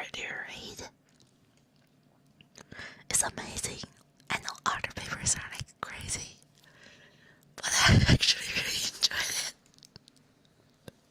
Andサインちゃんも PhD になりたい。パソコンのこともっともっと勉強して一緒にお姉ちゃんにこの世界で一番の祝福 wishes. I don't know. I can't speak Japanese. Okay, I'm just making up. I thought people know. But no. So not real PhD. If I get my money, Cyan is going to study PhD too. I'm just too poor to do a PhD.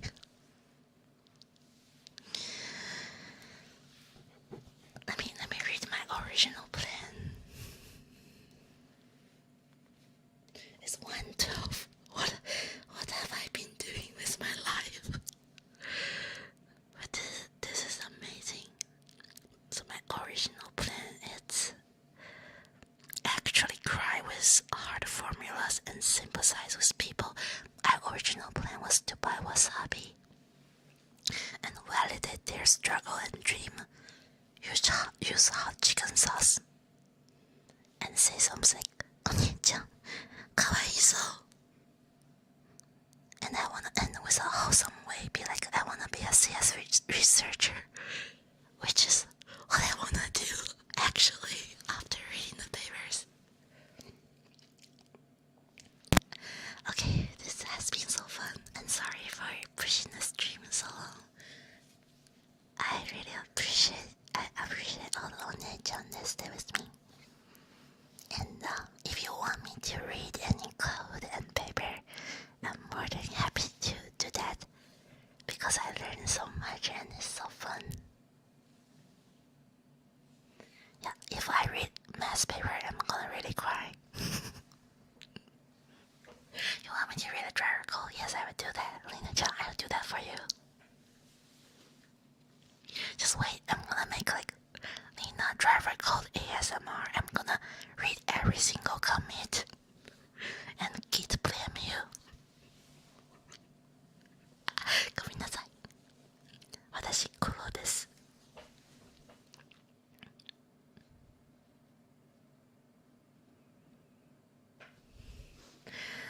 Oh my god, this is so fun, but I wanna try some things with the ears. What am I supposed to do?